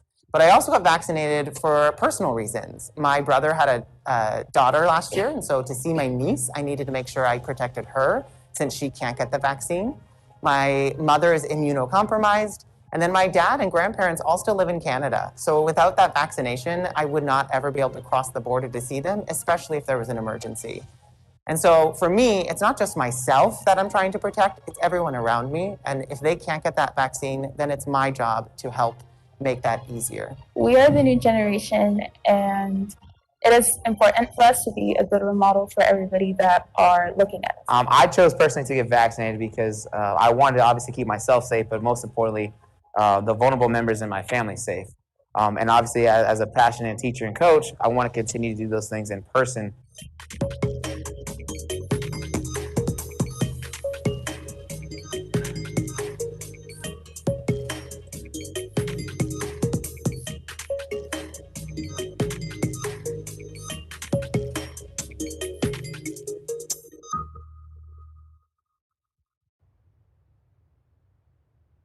Thank you to everyone who took part in this video and for taking the time to learn the science-based facts about COVID-19. But mostly, thank you for taking what you learned, putting it into action, and sharing it with others. Leadership is not always easy, but we're counting on you to let science guide the way, share what you know, and get vaccinated. Thank you.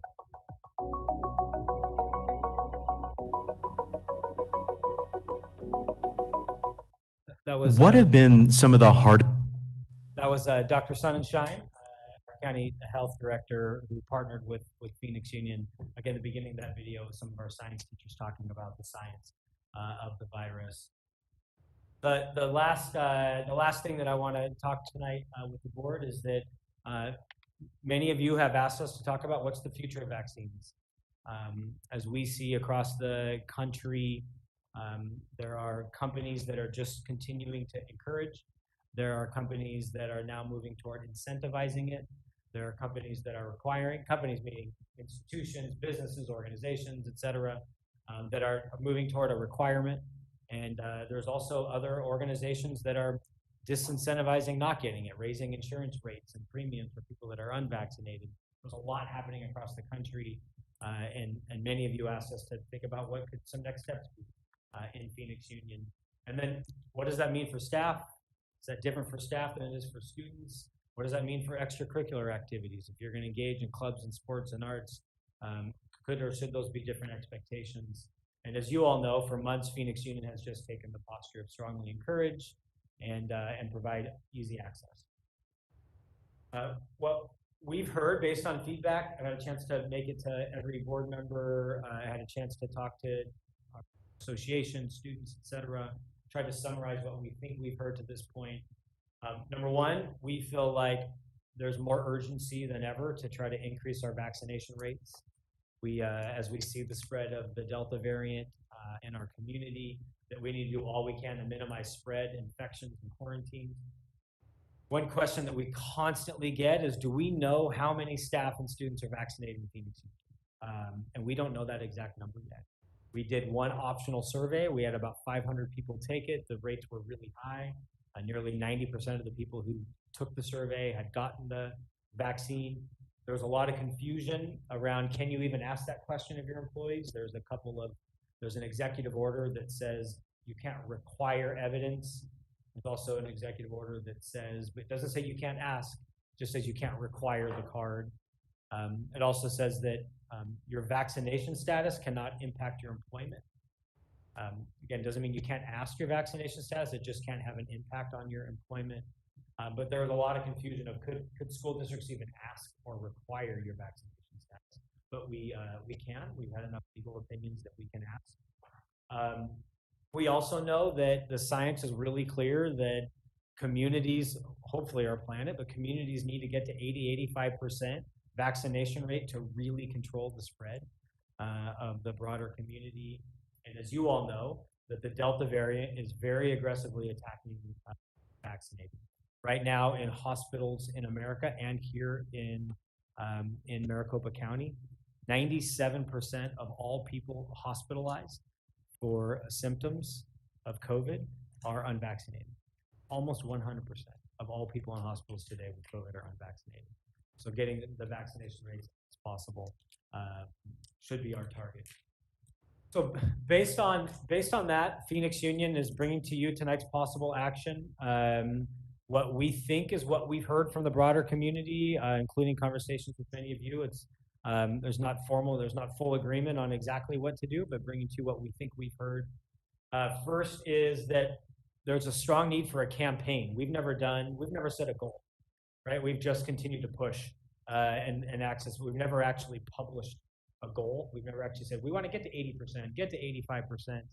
So to actually launch a full campaign for Phoenix Union.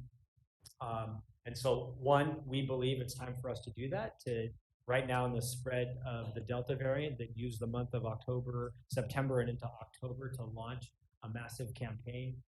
Second, we do believe it's time, and the team's fully ready to hit go on it, to require that our employees disclose their vaccination status. Doesn't mean that everyone's going to like that decision, but to actually require that every single employee discloses. No punishment, no consequence for not being vaccinated, for being unvaccinated, but for us to really truly understand vaccination status. And of course, we can't require evidence, can't require that you submit your card, but we can ask you to do so. We believe, again, based on feedback, that we should set an ambitious goal of hitting at least 85% vaccination rate of staff and students. Again, that's not an arbitrary number. That's what science tells us we should shoot for. And of course, that means that we must continue to push vaccination events all across Phoenix Union. We will continue those through October, and I was reminded we already have a few scheduled for November, including one at the Carver Museum. We're actually going to do a vaccination event on November 6th at the Carver Museum. And then around staff. So based on what we've heard, that it's potentially time to move toward an incentive for getting the vaccine. And so based on conversations that we've had internally and with our associations as well, to try to identify what might sit well with our particular employees. First is that we believe, as I said, it might be time to launch a financial incentive. So this is our current thinking around this, that we would require vaccination disclosure starting next week, that they would, employees would have until mid-October to actually disclose their vaccination status, that we would publish vaccination rates every Friday. We'd publish that by school as well as by the district. So we'd have thermometers. We were thinking even syringes where we show the number get up for each site, that we would be able to publish that and update that every Friday so that we could try to get to our 85% goal. And we already have about 500 people in the system. So it means we have about, from a full and part-time employee perspective, we have probably around 2,800 more that we need to get into the system to identify their vaccination status. And then our current thinking, based on the feedback that we've gotten, is that we set the goal of 85%. It's a collective goal. And once we hit the 85% goal, that would trigger an incentive for our employees. That once we hit 85% for any employee in Phoenix Union that is vaccinated and discloses their card, again, we can't require it, but in order to get the incentive, to actually provide evidence that they got the vaccine, that they would qualify for a $200 stipend or incentive. And as you see, a couple other of the talking points up there, if you're unvaccinated, you don't qualify. If you're vaccinated but you don't want to submit your card, you don't qualify. It's just if you're vaccinated and you submit, you would be eligible. This is retroactive, so if you got your vaccine back last February, you're still eligible for this. You would be eligible for this. And then based on all the conversations that we've had, there are people that just won't get the vaccine for personal reasons, religious reasons. That's a choice at this point. Although vaccines, as you all know, have been required in many ways and in many cases, and so I think that there certainly could be a day. The board will have a discussion tonight. There could be a day where vaccines should be required in Phoenix Union, this particular vaccine. But the one group of people in this particular recommendation that people keep asking about is, what if you can't? If you medically can't, is there a way for you to potentially qualify for that stipend? And so on the survey we've built, assuming we move forward, the survey we built, if you cannot take the vaccine for medical reasons, select here, and you'll hear from someone from our community. And then we'll work individually with people who just medically cannot take the vaccine. And so the idea behind this is that we would run this through October. Those who are eligible for the incentive would receive that payment on the December 7th paycheck right before the winter break. And so they'd get a little bit of a bump before the winter break. Please, yes. For the second to last bullet, Yep. the people who are immunocompromised and they're going to talk to talent, what does that look like? Like, how are we not invading their privacy? Like, what does that look like? Yeah, so Senator Alston, President Alston and Board Member Ross, what we're thinking for now is just for the incentive. If someone who's immunocompromised or is unable to take the vaccine and they want to initiate a conversation about ways in which they can seek the incentive themselves, then they would have to select. We're not trying to, seek out information on them. Only if my doctor said I can't take it, but I want to try to find a way to be eligible for this incentive, then I can request a call, but we're not trying to seek more information than is needed. And then student incentive, and then I'll just talk about the potential allocation, and then this is up to the board to just have a conversation tonight. We also have heard that we should do a student incentive that try to find unique ways to get take ESSER funds and get them in the hands of our students, as well as at the same time keep our community healthy. And so student incentives a little bit different, but in some ways the same, around 85%, that we would launch a campaign to try to get 85% of our students, at least 85%, vaccinated. The messaging would be clear for everybody. It's get the vaccine if it's appropriate for you, right? So we don't want people to chase money and put themselves in a bad position. And so we'd be very clear, especially with our students, that if it's recommended, get it. That the student goal, unlike the staff goal, which would be a collective, you got to get 85% in order to qualify for the money. Based on the feedback that we've heard, it should just be an individual goal. When you get your vaccine, that qualifies you for the money for students. And so working with our team, we believe one easy way for us to do this is that anytime a student is fully vaccinated, they would simply have to come to their bookstore. All of our campuses have a bookstore. They can show their vaccine card. We'd log that into the system, and they would get a $100 gift card for turning in their vaccine card. So you show us your card, we give you a card. And we are working on potential vendors, Amazon, Walmart, Target, Fry's, local vendors. So we're working through who those vendors could be to procure. But the idea would be if you turn in a card, you get a card. And we believe, based on conversations with community and students, that would be enough of incentive to get students to turn out. And then funding sources, just for perspective's sake, that funding for these would come from federal stimulus dollars. The federal stimulus packages allow us to invest money to keep communities safer. That the staff incentive, if we hit 85, 90%, that would cost a little bit less than $1 million, but approximately $800,000 for this particular incentive.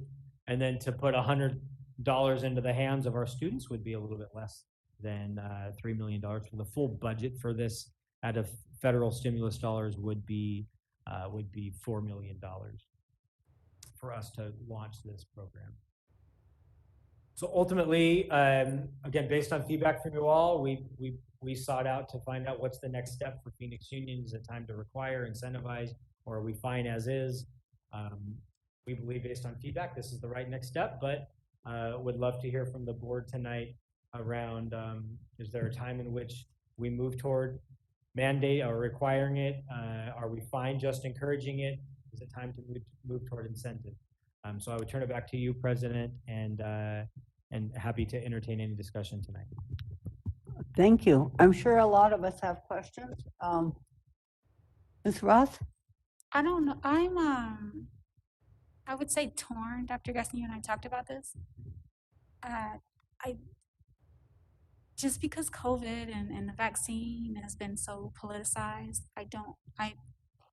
my concern or worry is that us mandating it right now, especially while we're going through this lawsuit, and I just don't want us to alienate our families and make them feel like we're pushing a political agenda.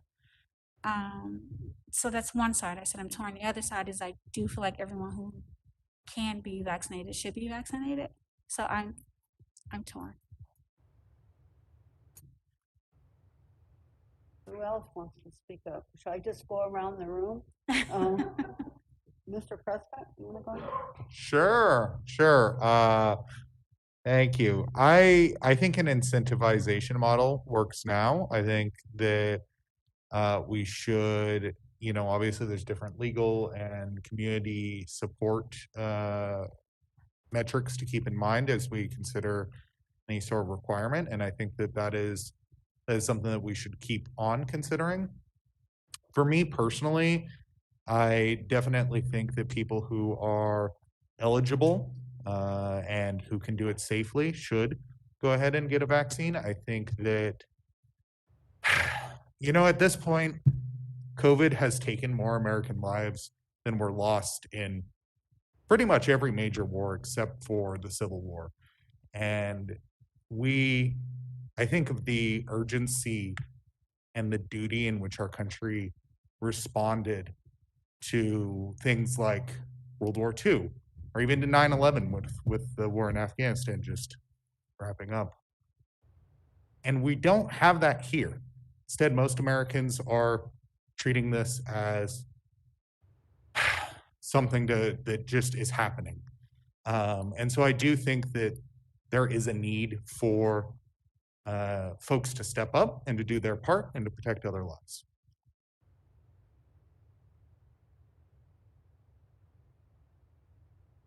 Mr. Marquez? Yeah, I think local government, school boards as the lowest level of government, we have been the most important part of government during this pandemic. I wasn't on this board when the pandemic began. But our school districts, when they shut down, our economies. Parents had to stay home with students to get through the initial phase of the pandemic. Dr. Guestin noted that last year was the most difficult year in public education, and these past few weeks have been the most difficult in his career. So I think every other level of government above us has really kicked these important decisions down to us, especially here in Arizona with our legislature. And I think this is political, and the anti-vax movement has grown strength, and it's only metastasized even more during this debate around vaccines and masks. And I'm very proud that Phoenix Union has led the way with masks, and I would like to see us lead the way with vaccines. And I think that's an all of the above approach. Board Member Prescott noted that if you look at the number of Americans that have died, it's not just each individual war, but it's every war combined since Vietnam. More Americans have died from this pandemic. We're now at a point where we have FDA approval, and I think the next step is thinking seriously about what does vaccine requirements look like for students and staff. And I think I would like to see the district pursue all legal avenues to educate us as a board. What are our options given the constraints here in Arizona? So I think incentivizing students is a good first step, but I'd like to see our options to require vaccines as well. President Alston, members of the board, I actually think that's a great idea to get full legal perspective on what that would look like for Phoenix Union. So we're happy to ask General Counsel maybe to seek legal advice at an exec session coming up really soon to talk about all implications of vaccine requirements. So we're happy to bring that either to September 18th or October 7th. Ms. Parr? Thank you, Madam Chair, and Dr. Guestin, thank you for the update. I think it's one thing I will say, I think it's important because we have been leaders throughout this entire pandemic as school board members and district leaders, I think it's important for us to temper the political rhetoric and make sure that we focus on educating our community about the value of the vaccine. They are so confused with so much misinformation out there. And I think as trusted community partners, we have a duty and also an ability to truly to ramp this up. I think we've done a phenomenal job as a system to be that trusted partner that is focused on educating, encouraging, sharing factual information that's based in science and data. And I think we need to continue to do that. And that we have a responsibility to temper the politics, because the politics have made this, I mean, I worry about ramping things up and what that does to our workforce. We're already struggling with some positions. So we have to be responsible about balancing this. I like the incentivizing model because that creates motivation. People might, for whatever reason, I have friends that are like, I just haven't gotten to it. And I haven't, it's been on the back burner. But having an incentive on the table will probably motivate a lot of people to be like, okay, I'll make time this week and I'll go do it and get it done, right? So I like that. So yeah. Board specifically, President, also members of the board, like for all we've been talking about requiring vaccine status disclosure, requiring every employee to submit it. I would love board perspective on that. We think it's time to require it. That doesn't in terms of disclosing, right? Filling out the survey doesn't mean everybody will like that. And some people aren't going to want to submit their vaccination status. But we think it might be the only way to actually find out exactly where we're at. So would love if board has any feedback for or against that part of this recommendation. So not just the incentive, but requiring disclosure. Would love to also hear from the board if you think that's an important or a smart next step or not. And I haven't called on Mr. Gallardo, so Steve. Thank you, Madam President, and I appreciate Dr. G and staff bringing this to the board. Maricopa County, we actually adopted a similar program just yesterday, an incentive program for our employees. We have 14,000 county employees. We have added an incentive to all our employees. We've also added a little cherry on top and said, hey, you can have a full day off of work, an 8-hour leave with pay to kind of add to the incentive. But I totally am supportive of having some type of incentive, not only for our staff, but for our students as well. And I think Stephanie hit it right on the head. We have folks in our community that, for whatever reason, their priorities are a little different than probably ours. It's not that their priorities are wrong; they just have different priorities, and they do have it on the back burner. I'm busy with school and work and the kids, and I just haven't had time to go get the vaccination. So I do believe that you have folks there that just need that little incentive. I do agree, though, this is multi-pronged. Is just having an incentive is not enough. I think we need to continue to do the education.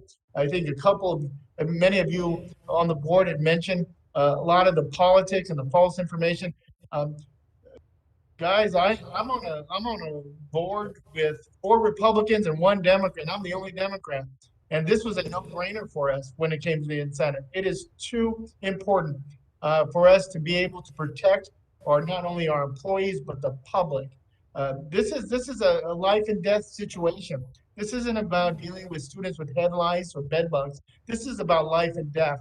And if we're able to offer some type of incentive, if we're able to continue to educate, let's take down those stereotypes or those false narratives, on the whole vaccine. You have folks that just, unfortunately, we all get our news online for the most part, but some of the online news is false.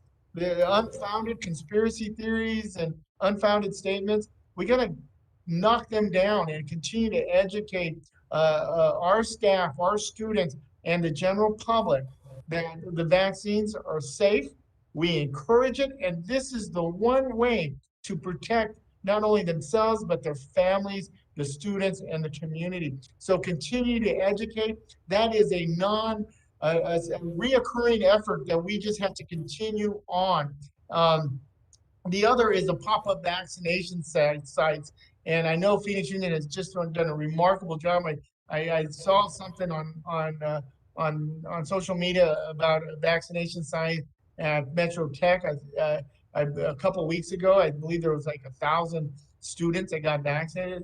Wonderful things. We need to continue to have these vaccination sites. This is what we're doing at the county. We're having the vaccinations at every location in Maricopa County. Wherever you are, you can get vaccinated. We're also continuing doing the education. Education is critical. It's important for trusted, Stephanie once against that. It's important for trusted leaders to speak up. It's important for let it be faith leaders, let it be school leaders, let it be neighborhood leaders. They need to continue to spread the word on the importance of getting the vaccination.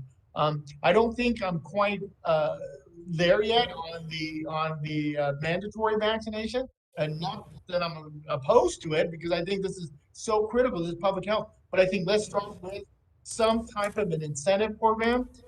Let's continue to try to educate our staff and our students, and let's continue to have the pop-up vaccination sites throughout our various campuses. I think that is critical. But I think at the end of the day, if we all work together, we all talk to each other, educate each other, and encourage each other to get the vaccinations, I think the closer we are of coming to some type of normalism in this in our communities.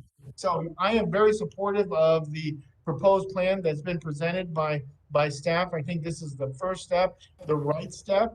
I think anything we can do to continue to encourage, and a lot of times, as Stephanie says, a lot of times it's just that little nudge to get people to get vaccinated.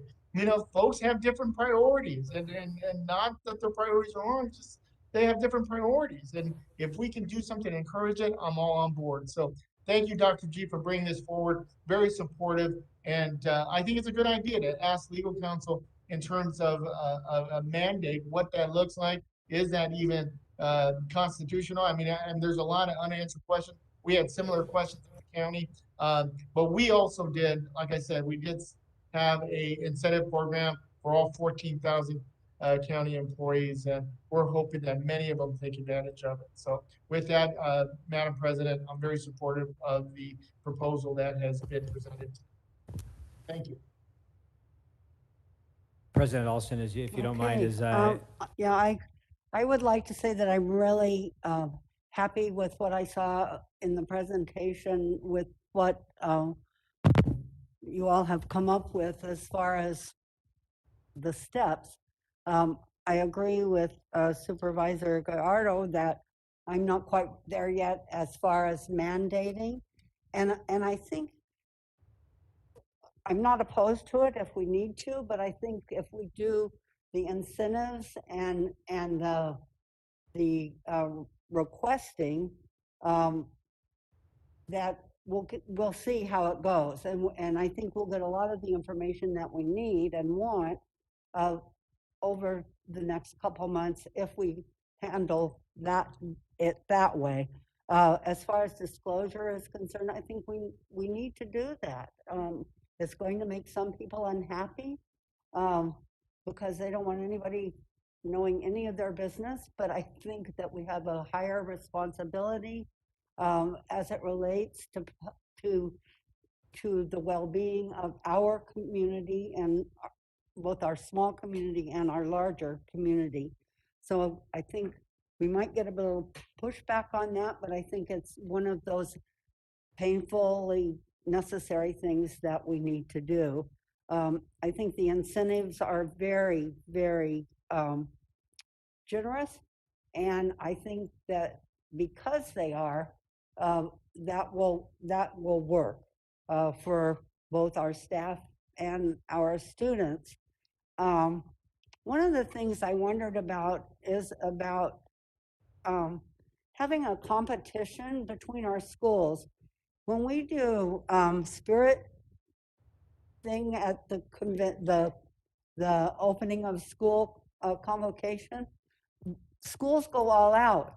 And I think we should have a small school competition and a big school competition.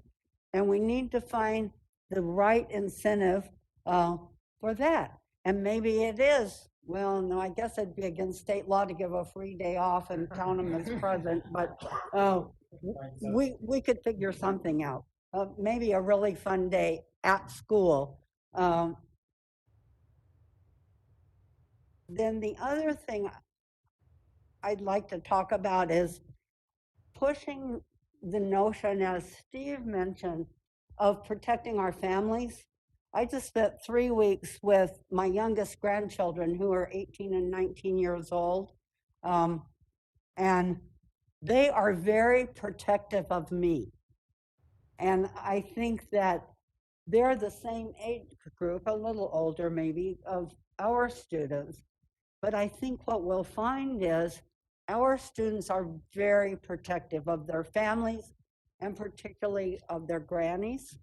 And so I think pushing that notion a little bit would be helpful. You guys can, you who are the experts can think about that. The other thing, and you may just want to pour a bucket of hot, cold water over my head on this one, but have we thought about also offering flu shots at the same time? I'm a person who always gets a flu shot, and I'm kind of aggravated at all the different places I have to go to get shots right now. So if I could get my flu shot along with my vaccination, that would make me very happy. That's one stop I don't have to make. And it's one walk through a drugstore to the back of the area to get it. I have to go through all those people to get back to where I can get my flu shot. So anyway, those are just a few of my thoughts on it. And I'll be quiet now. Great, if you don't mind, I'll comment on a couple of things. First of all, if you saw some of the executive team laughing as you talked about the spirit stick, we didn't get that far in the development of our plans around school competitions, but I love that idea. We started to have that conversation. We already did plan to post kind of a thermometer for each school. Maybe we started some conversations around incent competitions and pizza parties for the school that wins. Who knows? So we will certainly turn this into a school-based competition as well. It sounds like you all really like that idea. We'll develop that further and bring that back to you as we move forward. In terms of the parents and the grandparents, I mentioned briefly about the polling conversation we had. As we're starting to develop the student campaign to educate the community, the student PSA, the conversation that we had was that we would also encourage students to think about posters and videos in their native languages, but also to include their families. And so maybe there's a call to students, say, hey, if your grandma wants to be involved in promoting this, if your family wants to be involved in promoting this. So I think I've heard that loudly and clearly from the board tonight, that the community leaders matter. Supervisor Gallardo mentioned that as well. People aren't listening to federal governments and state governments, local communities not. They want local leaders, formal and informal, telling them what's important to that local community. And then the last thing, the flu shots. It's a great idea. We have been pairing vaccinations with childhood immunizations, and in some cases other shots and other. So we will certainly at open houses. I think we did some open house. At open houses, we have offered flu shots, childhood immunizations, as well as vaccinations. But we'll make sure that we make that readily accessible on campuses as well. Ms. Para? Follow-up question. Dr. Gesson, what role are the employee groups, all three of them, playing in the assistance with the disclosure and getting their members to be supportive of this effort? For sure. President Alston and members of the board, our association leaders have been very, very supportive of this. As we've talked about the future of vaccines, again, going from encourage, incentivize, require. I can't speak for them and, solidly, but we've said, hey, there could be a point in time we require. And so I don't think we'll get employee leadership pushback on that as well. But in terms of disclosure, in terms of incentives, there's certainly support to make sure we get this done. Again, I think what we've learned in Phoenix Union is that these mitigation measures matter, right? Vaccines, masks, they're working in Phoenix Union. Our highest,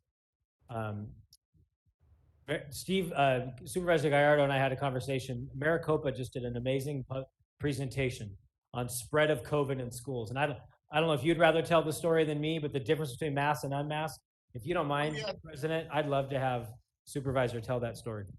Yeah, definitely. So we, of course, have our regular updates with Dr. Sonnenschein and Marcy with public health. And one of the things that was focused on, of course, is the schools. If you look at those that are contracting the COVID-19, the new variants, it is our young people. It is the under 30 and even young ones, the little ones under 12 that aren't able to get vaccinated.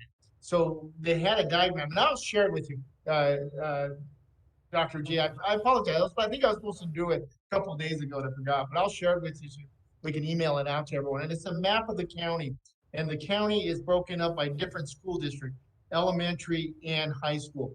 And if you look at the Phoenix Union footprint and the feeder schools within Phoenix Union, it is a clear blue.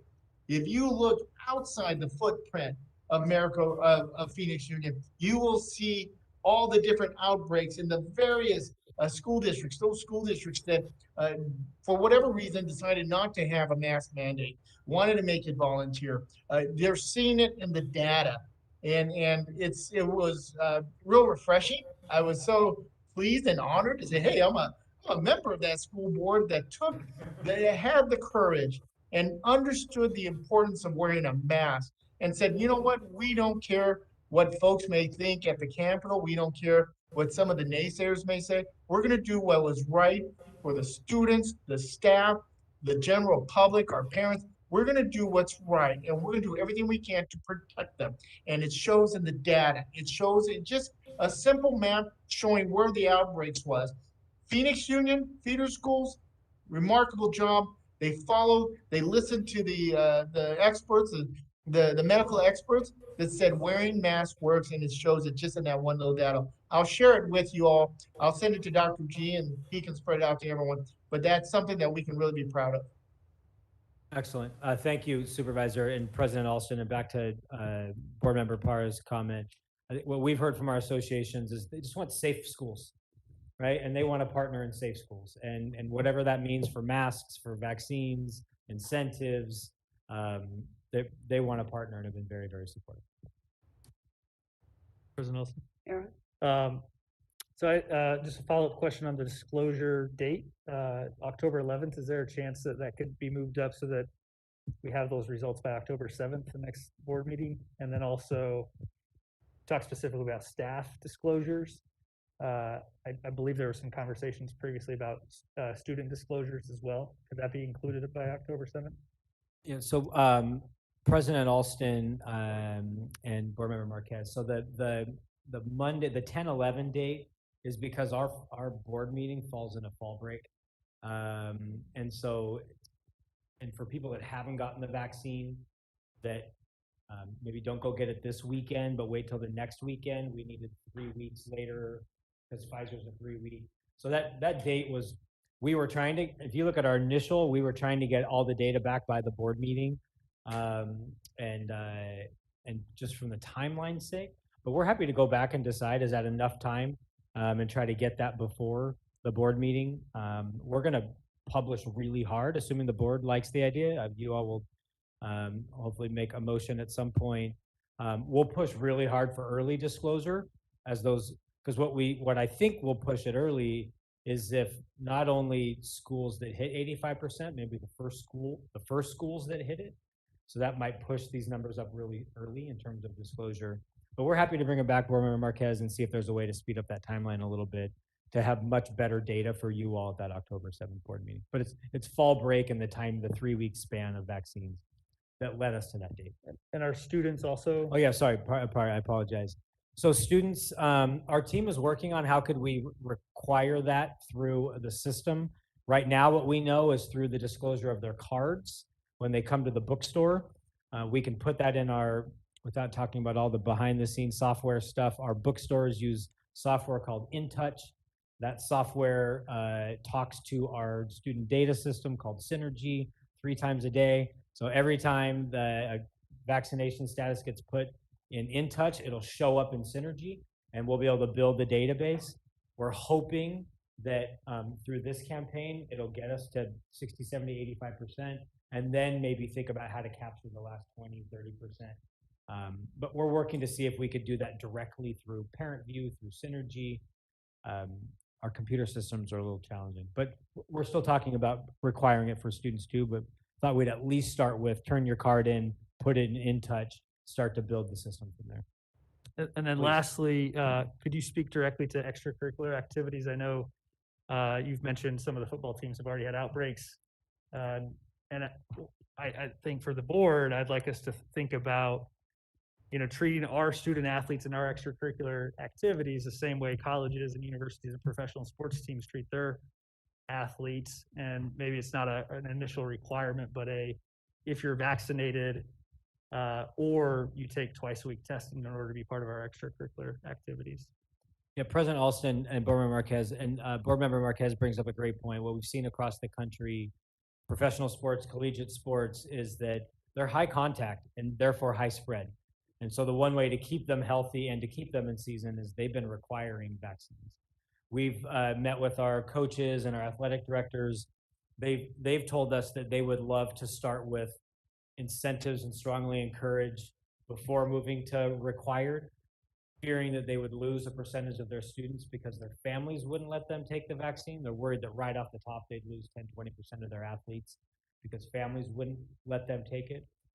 So they do want to, coaches have said, please let us start with a really strong push with an incentive.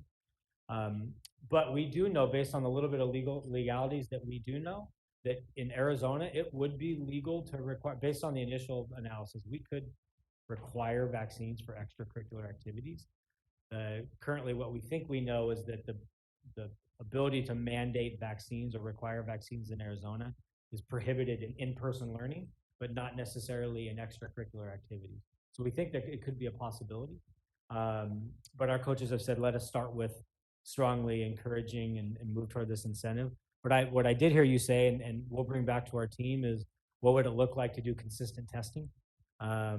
What we've seen in sports, but also in other organizations, is that you either get a vaccine or submit to frequent testing. And that could be a very quick initial next step now that we have testing on our sites. So let us bring that back to the team and give a report to the board really quickly on sports as well. Ms. Parra? A total sidebar, but Dr. Geston, you mentioned that we have a board meeting during fall break.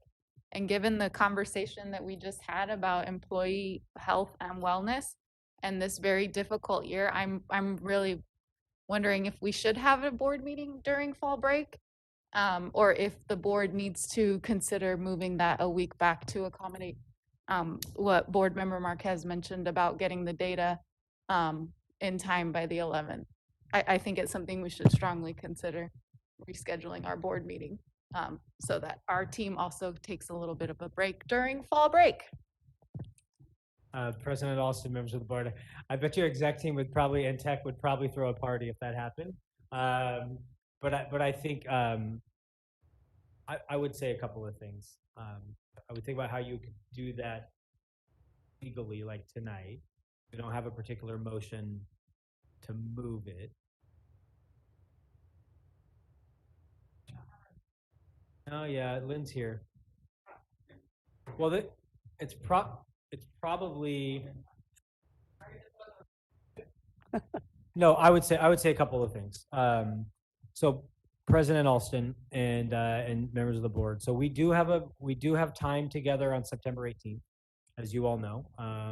Very likely an executive session, very likely a public hearing. that we're planning right now. Public doesn't know that, but we're planning a potential September 18th gathering of the board.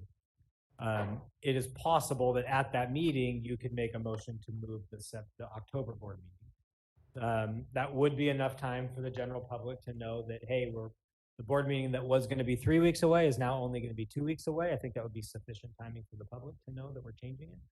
So we can let us consider that. Let us talk with the team, find out will that contribute to fall break mental health for everyone, and that potentially on September 18th, at that point, you all could make a motion to change the date of the October board meeting. If that makes sense. It's probably the best legal pathway. I guess there'd be a lot of smiles from people involved in board meetings to get a full fall break. Okay. I would say in order for us to move toward an incentive, we would need some kind of board action, because it would be us allocating dollars. Anytime we give money to employees, it needs board approval. I make a motion to approve the incentivization plan as laid out in the presentation, and to pursue further legal counsel about additional options regarding vaccines. Is there a second? A motion has been made by Mr. Prescott and seconded by Ms. Para to what, Mr.? Say it again. To approve the incentivization plan as discussed in the presentation, as well as to pursue additional legal options regarding vaccines. Yes, that's what it is. Okay, all those in favor indicate by saying aye. Aye. Any discussion? Aye. Aye. Wait, hold on. I didn't give anybody a chance to do discussion. I think Mr. Marcus has something to say.